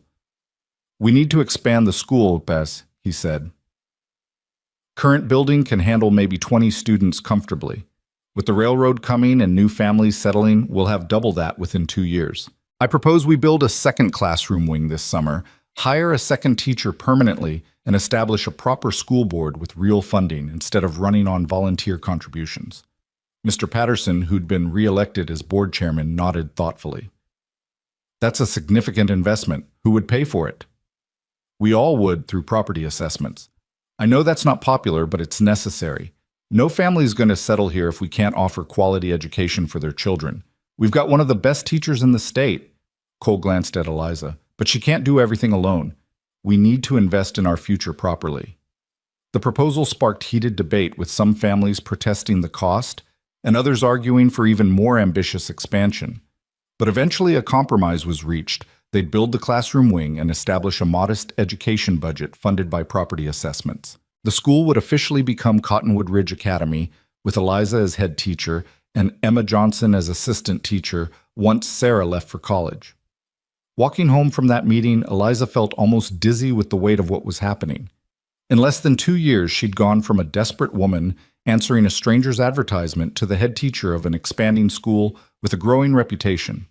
She had a home, a husband she loved, a baby on the way, and work that mattered. It was so much more than she'd dared hope for when she'd boarded that train in Boston. You're quiet, Cole observed, having second thoughts about the expansion. No, just thinking about how far we've come. How different everything is from what I expected. Better or worse? Different, she said, echoing what she'd told him months ago. But different in ways that feel right, like this is what was supposed to happen all along, even though none of us knew it at the time. Cole took her hand. Aaron used to talk about that, about how sometimes the best things in life are the ones you never planned for, the unexpected gifts. We're honoring his memory, Eliza said, by building something real, by making his dreams actual instead of just theoretical. That's worth more than mourning what might have been. He'd be proud of you, of what you've accomplished here. He'd be proud of you too. You took a tragedy and turned it into something good. That takes more courage than most people have. April brought the official start of construction on both the school expansion and the railroad. The town buzzed with activity as workers arrived and land was cleared and foundations were laid. The Hale Ranch benefited from the chaos, with Cole able to negotiate better prices for his cattle thanks to the incoming railroad access. They were for the first time since Cole had bought the land genuinely financially comfortable rather than just getting by. We could expand the ranch, Cole said one evening, reviewing their accounts. Buy more land while prices are still reasonable before the railroad boom really hits. Or we could save, Eliza suggested, build a cushion for bad years instead of leveraging everything on growth. That's very conservative of you. I learned it from someone. This story She was smiled at posted him. on the Someone channel who west used to of argue with his Betrayal. brother about playing Please it do not safe versus repost it taking in any risks. form. And here I am married to someone who sounds exactly like me used to sound. Aaron would find that hilarious. Would he? Cole set down the ledger, his expression turning serious. He'd love you, maybe not the same way I do, but He'd love your mind and your courage and your determination. He chose well when he wrote to you, even if he never got the chance to know how well. It was a generous thing to say, and Eliza felt her throat tighten. Thank you for telling me that. I worry sometimes that I'm living a life that was meant for someone else, that I'm an imposter in a role Aaron created. You're not an imposter. You're exactly who was needed exactly when you were needed. Aaron's letters brought you here, yes, but you stayed and thrived because of who you are, not because of what he planned. Cole came to stand beside her, his hand resting gently on her swelling belly. This is your life, Eliza. Ours. Not a consolation prize or a substitute for something better. This is real, and it's good, and it's exactly right. She leaned into him, feeling the baby move under their joined hands. I love you. I love you too. He kissed the top of her head. And I'm grateful every single day that you answered that advertisement, that you came west, that you stayed even when you had every reason to leave. May brought Sarah's departure for teaching college a bittersweet farewell that left the entire Johnson family teary-eyed and proud. Emma officially accepted the position as assistant teacher, and together she and Eliza began planning curriculum for the expanded school. The new classroom wing was taking shape, with walls rising beside the original building and windows being installed. The town itself was transforming too. A new hotel was under construction to accommodate railroad workers and eventual travelers. The general store expanded. A second church was being built to serve the growing population, and families continued to arrive, drawn by the promise of opportunity that the railroad represented. One warm afternoon in late May, Eliza stood at the site where the school expansion was nearly complete, one hand on her very pregnant belly and the other shading her eyes from the sun. Cole came up beside her, dust-covered from a day of work with the construction crew. It's bigger than I imagined, she said, looking at the new wing that effectively doubled the school's size. We're building for the future. 20 years from now, there might be 50 students here, 100 even. We needed to think ahead. Aaron's vision. No. Cole's voice was firm. Aaron dreamed of a school. We're building an institution that will outlast both of us. That's different. That's bigger. That's ours. Eliza turned to look at him. This man who'd started as an obligation and become her partner in every sense that mattered. Do you ever regret it? Taking on Aaron's responsibilities? You could have had a simpler life if you'd just sent me back to Boston with travel money. Simple isn't the same as good, and I don't regret any of it. He pulled her close as much as her belly allowed. I regret that Aaron died. I regret that he never got to meet you or see what his dreams became. But I don't regret us. I don't regret this life we've built. And I hope Aaron wouldn't want me to. He wouldn't. Eliza said it with certainty. Everything you've told me about him suggests he wanted good things for you, for everyone. This is good, Cole. What we've built is good. June arrived with the official completion of the school expansion and the beginning of Eliza's final weeks of pregnancy. She'd stopped teaching in early June, handing full responsibilities to Emma with Martha's help. It felt strange not to be in the classroom every day, but her body was ready to rest, and she used the time to prepare for the baby's arrival. Mrs. Chen and Martha took charge of organizing everything, setting up a nursery in one of the ranch house bedrooms, and stockpiling supplies. Cole became increasingly anxious as Eliza's due date approached, checking on her constantly until she finally had to order him back to work. The baby will come when the baby comes, she told him. Hovering won't change that. I just want to make sure you're all right. I'm fine. Uncomfortable and tired of being pregnant, but fine. She softened her tone, seeing the real worry in his eyes. I'm not going to break Cole. Women have been having babies since the beginning of time. Not my babies, not my wife. The fear beneath his words was obvious, and Eliza understood. He'd already lost his brother unexpectedly. The idea that something might go wrong with childbirth, that he might lose her too, was clearly haunting him.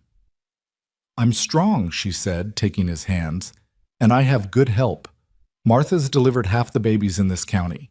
Mrs. Chen knows every herbal remedy for complications, and Dr. Harris from town has promised to come if needed.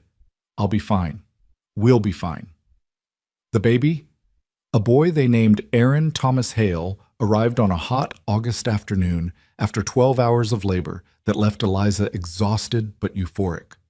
Cole cried when he held his son for the first time, and Eliza cried watching him, both of them overwhelmed by the tiny, perfect life they'd created. "He has your eyes," Cole said, studying the baby's face with wonder. "He has your stubbornness." He fought his way into the world like he was conquering territory. Martha laughed from the doorway. "That's the Hale blood. Both Aaron and Cole were the same way determined from birth." They'd discussed the name extensively before settling on it. Eliza had initially resisted using Aaron's name, worried it would seem like they were trying to replace the brother Cole had lost. But Cole had been insistent. "It's not replacement," he'd said. "It's honoring." Aaron wanted children, wanted the ranch and the family and all of it. Our son carries his name into the future Aaron never got to see. That's not sad. That's beautiful. Now holding baby Aaron and watching Cole's face, Eliza understood what he'd meant. This wasn't about living in the past or being unable to move forward. It was about carrying forward the best parts of what had been lost, letting love and hope continue even after tragedy. The town celebrated the baby's arrival with typical frontier generosity. Families brought food and gifts, offered help and advice, and generally made it clear that baby Aaron was considered a community treasure. Even Mrs. Miller, who'd been so judgmental months earlier, brought hand-knitted blankets and cooed over the baby with genuine affection. "He's going to be brilliant," she pronounced. "With parents like you two, how could he not be?" Eliza caught Martha's eye and saw her friend struggling not to laugh at the transformation. It seemed that motherhood had finally made Eliza fully acceptable in everyone's eyes, all previous scandals forgotten in the face of this most traditional of accomplishments. September brought the start of the new school year, with Emma taking the lead as head teacher, while Eliza recovered and adjusted to motherhood. It was strange not being in the classroom on opening day, but Eliza felt surprisingly peaceful about it. She'd built something that could continue without her constant presence. That was its own kind of success. 32 students, Emma reported excitedly after the first week. 32, and more families saying they'll enroll once they get settled. The new classroom wing was already proving essential, with students divided by age group between the two rooms. Emma handled the younger children, while a new assistant teacher, a young man from Springfield who'd heard about the school's reputation, taught the older students. Eliza consulted on curriculum and planning, but mostly focused on baby Aaron, who proved to be as demanding as his namesake uncle had reportedly been. October brought the first anniversary of Eliza and Cole's wedding. They celebrated quietly at home, with baby Aaron asleep in his cradle and the prairie autumn spreading gold across the land outside their windows. "A year ago I thought I knew what marriage would be like," Cole said, pouring wine for both of them. "Thought it would be comfortable and practical and fairly predictable. And instead I got you, which is comfortable sometimes, practical when necessary, and never even remotely predictable." His smile was warm. "Best thing that ever happened to me, even if it took Aaron's death to make it possible." "I still struggle with that sometimes," Eliza admitted. "The guilt that our happiness came from his tragedy. I used to feel that way too. But I've been thinking about something Aaron said once a few months before he died." Cole set down his glass, his expression thoughtful. "We were talking about the ranch and the future, and he said that the point of building something wasn't just to benefit yourself. It was to create opportunities for others, to make space for good things to happen, even if you weren't there to see them. He was talking about the school, about how it would benefit children who weren't even born yet. But maybe he was talking about more than that." "You think he somehow knew?" "No. But I think he understood that legacy isn't about being there personally. It's about setting things in motion that continue after you're gone. He brought you here. He created the circumstances that led to us. Maybe that's enough. Maybe that's exactly the legacy he'd have wanted."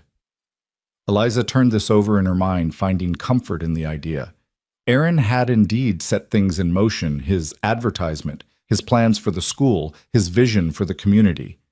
That Cole had completed those plans with Eliza, rather than Aaron doing it himself, didn't diminish This Aaron's story was role in posted on the creating channel opportunity. west of Betrayal. To Aaron, Please do she not said, raising repost her it glass, in any form. "for bringing me west and trusting his brother to finish what he started." "To Aaron," Cole echoed. "And to us for building something neither of us expected, but both of us needed." The first year of baby Aaron's life passed in a blur of sleepless nights and unexpected joys. Eliza gradually returned to teaching, working half days, while Mrs. Chen watched the baby, finding that the balance between motherhood and profession suited her better than she'd expected. The school continued to grow with enrollment reaching 40 students by the following spring and discussions beginning about potentially adding a third teacher. The railroad was completed in June of 1877 with a grand celebration as the first train pulled into Cottonwood Ridge Station. The town's population had nearly doubled in less than 2 years, and the Hale Ranch had prospered along with it. Cole was able to hire additional help, expand operations, and establish himself as one of the most successful ranchers in the region.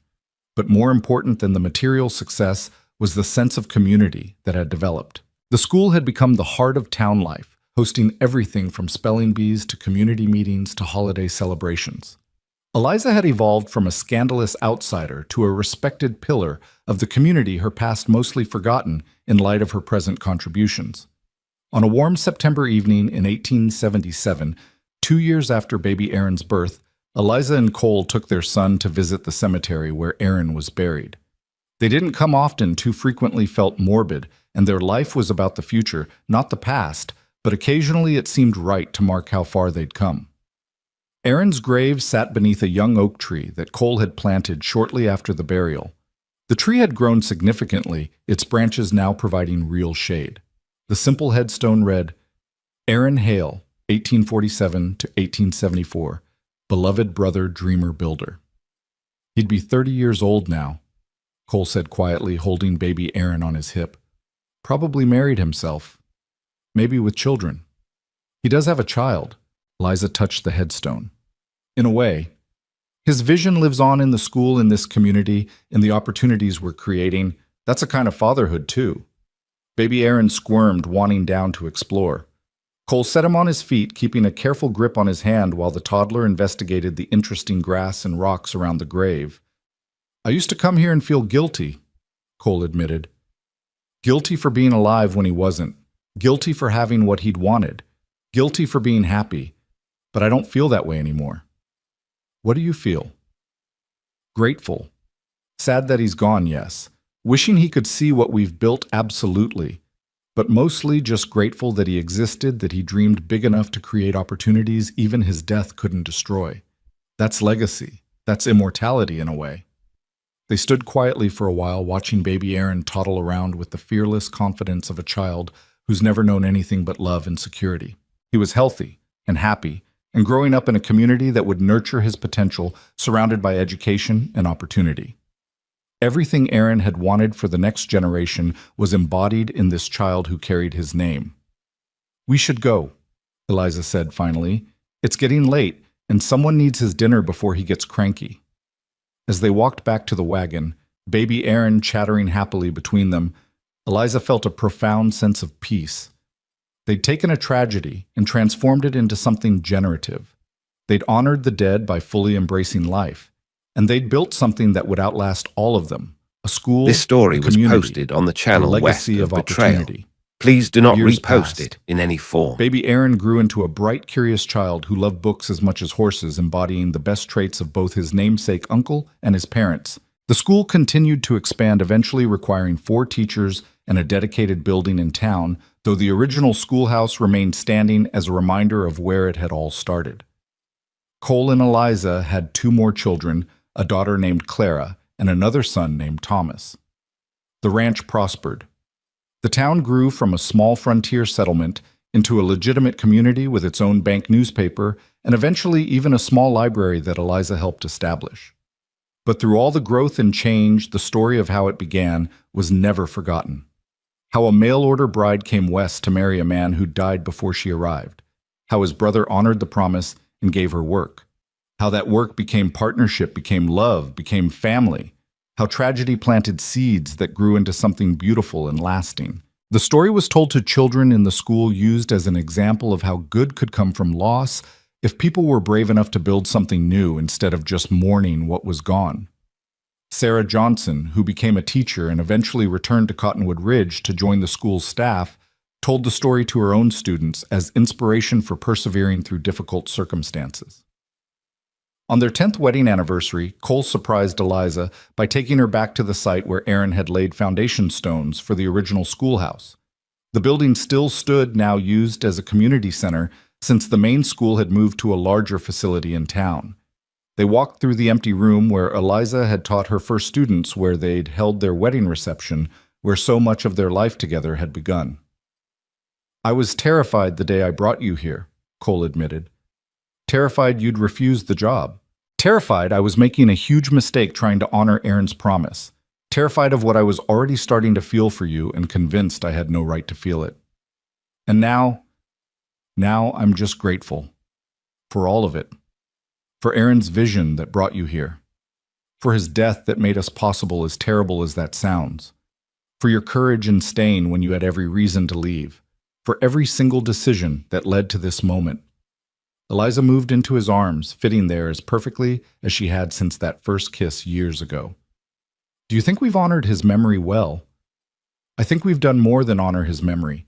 I think we've made his dreams real in ways he couldn't have imagined. The school, the community, the opportunities we've created, that's all Aaron. But the how of it, the actual work of building and sustaining and growing, that's us. We took his inspiration and made it our own. He'd be proud. I hope so. But more than that, I hope he'd be happy for us. For the life we've built, the family we've raised, the love we've found." Cole pulled back to look at her.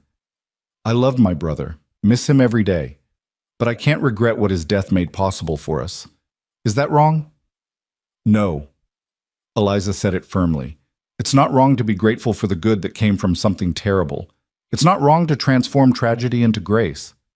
That's what humans do. We take what life gives us and try to make something worthwhile from it. That's exactly what we did." They stood together in the empty schoolhouse as afternoon light slanted through the windows, holding each other and thinking about the strange paths life took. About promises made and promises kept. About dreams that survived death by transforming into something new. About love that came from unexpected places and proved more durable than anything planned or anticipated. That evening they gathered their children and the extended family that had grown around them. Martha and her daughters, Emma and her young family, Pete and Sam, who'd become more than ranch hands, but true friends. Mrs. Chen, who'd been with them through everything. They shared a meal and stories and laughter, celebrating not just their anniversary, but the entire community they'd built together. Baby Aaron, now 10 years old and not a baby anymore, asked the question children always ask when they sense an important story. "Tell us how you met." Cole and Eliza exchanged glances silently, deciding who would tell it this time. Eliza began explaining about the advertisement and the journey west. Cole continued describing that dusty street and the moment he'd had to deliver devastating news. Together they wove the story of how obligation became opportunity, became love, how a promise inherited and fulfilled had created everything they now held dear. "So Uncle Aaron brought you together?" young Aaron asked. "In a way," Eliza agreed. "He created the circumstances, but your father and I chose what to build from them. That's the important part, not what happens to you, but what you choose to do with it." Later, after the children were asleep and the guests had gone home, Eliza and Cole sat on their porch watching stars emerge in the darkening sky.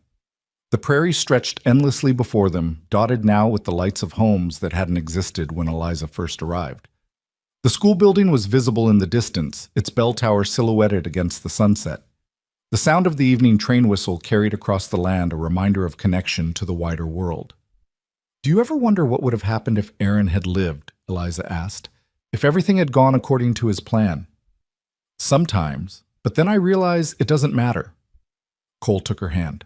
"Maybe we would have all been happy, you and Aaron me eventually finding someone else. Maybe it would have been good, but it wouldn't have been this. And I can't imagine anything better than this." "Neither can I." Eliza squeezed his hand. "A mail-order bride came west seeking one This man, story lost was him before posted they on the met, channel and west found of something Betrayal. better with his brother. Please do not It sounds repost like a it in story any someone form. made up." "It is a story someone made up. Us. We're still making it up every day, choosing what comes next, building on what came before." He turned to look at her in the gathering darkness. "What do you think comes next for us?" "More of the same, I hope. More children growing, more students learning, more community building, More quiet evenings like this one, being grateful for what we have. Sounds perfect to me. They sat in comfortable silence as night settled fully over the prairie, two people who'd found each other through tragedy and built something beautiful from loss. Behind them, the house held sleeping children who would carry their legacy forward. Before them, the school stood as testament to dreams that outlasted death. Around them, a community thrived because two people had chosen to honor a promise by building something new.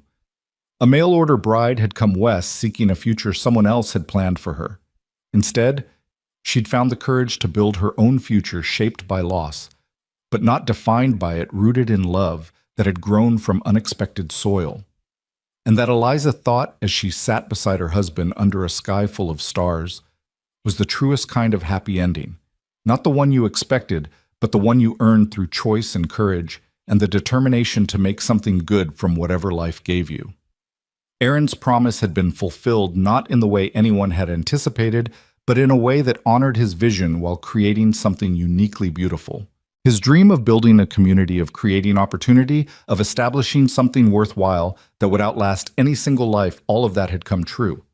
Just not the way he'd planned. And that was perfect.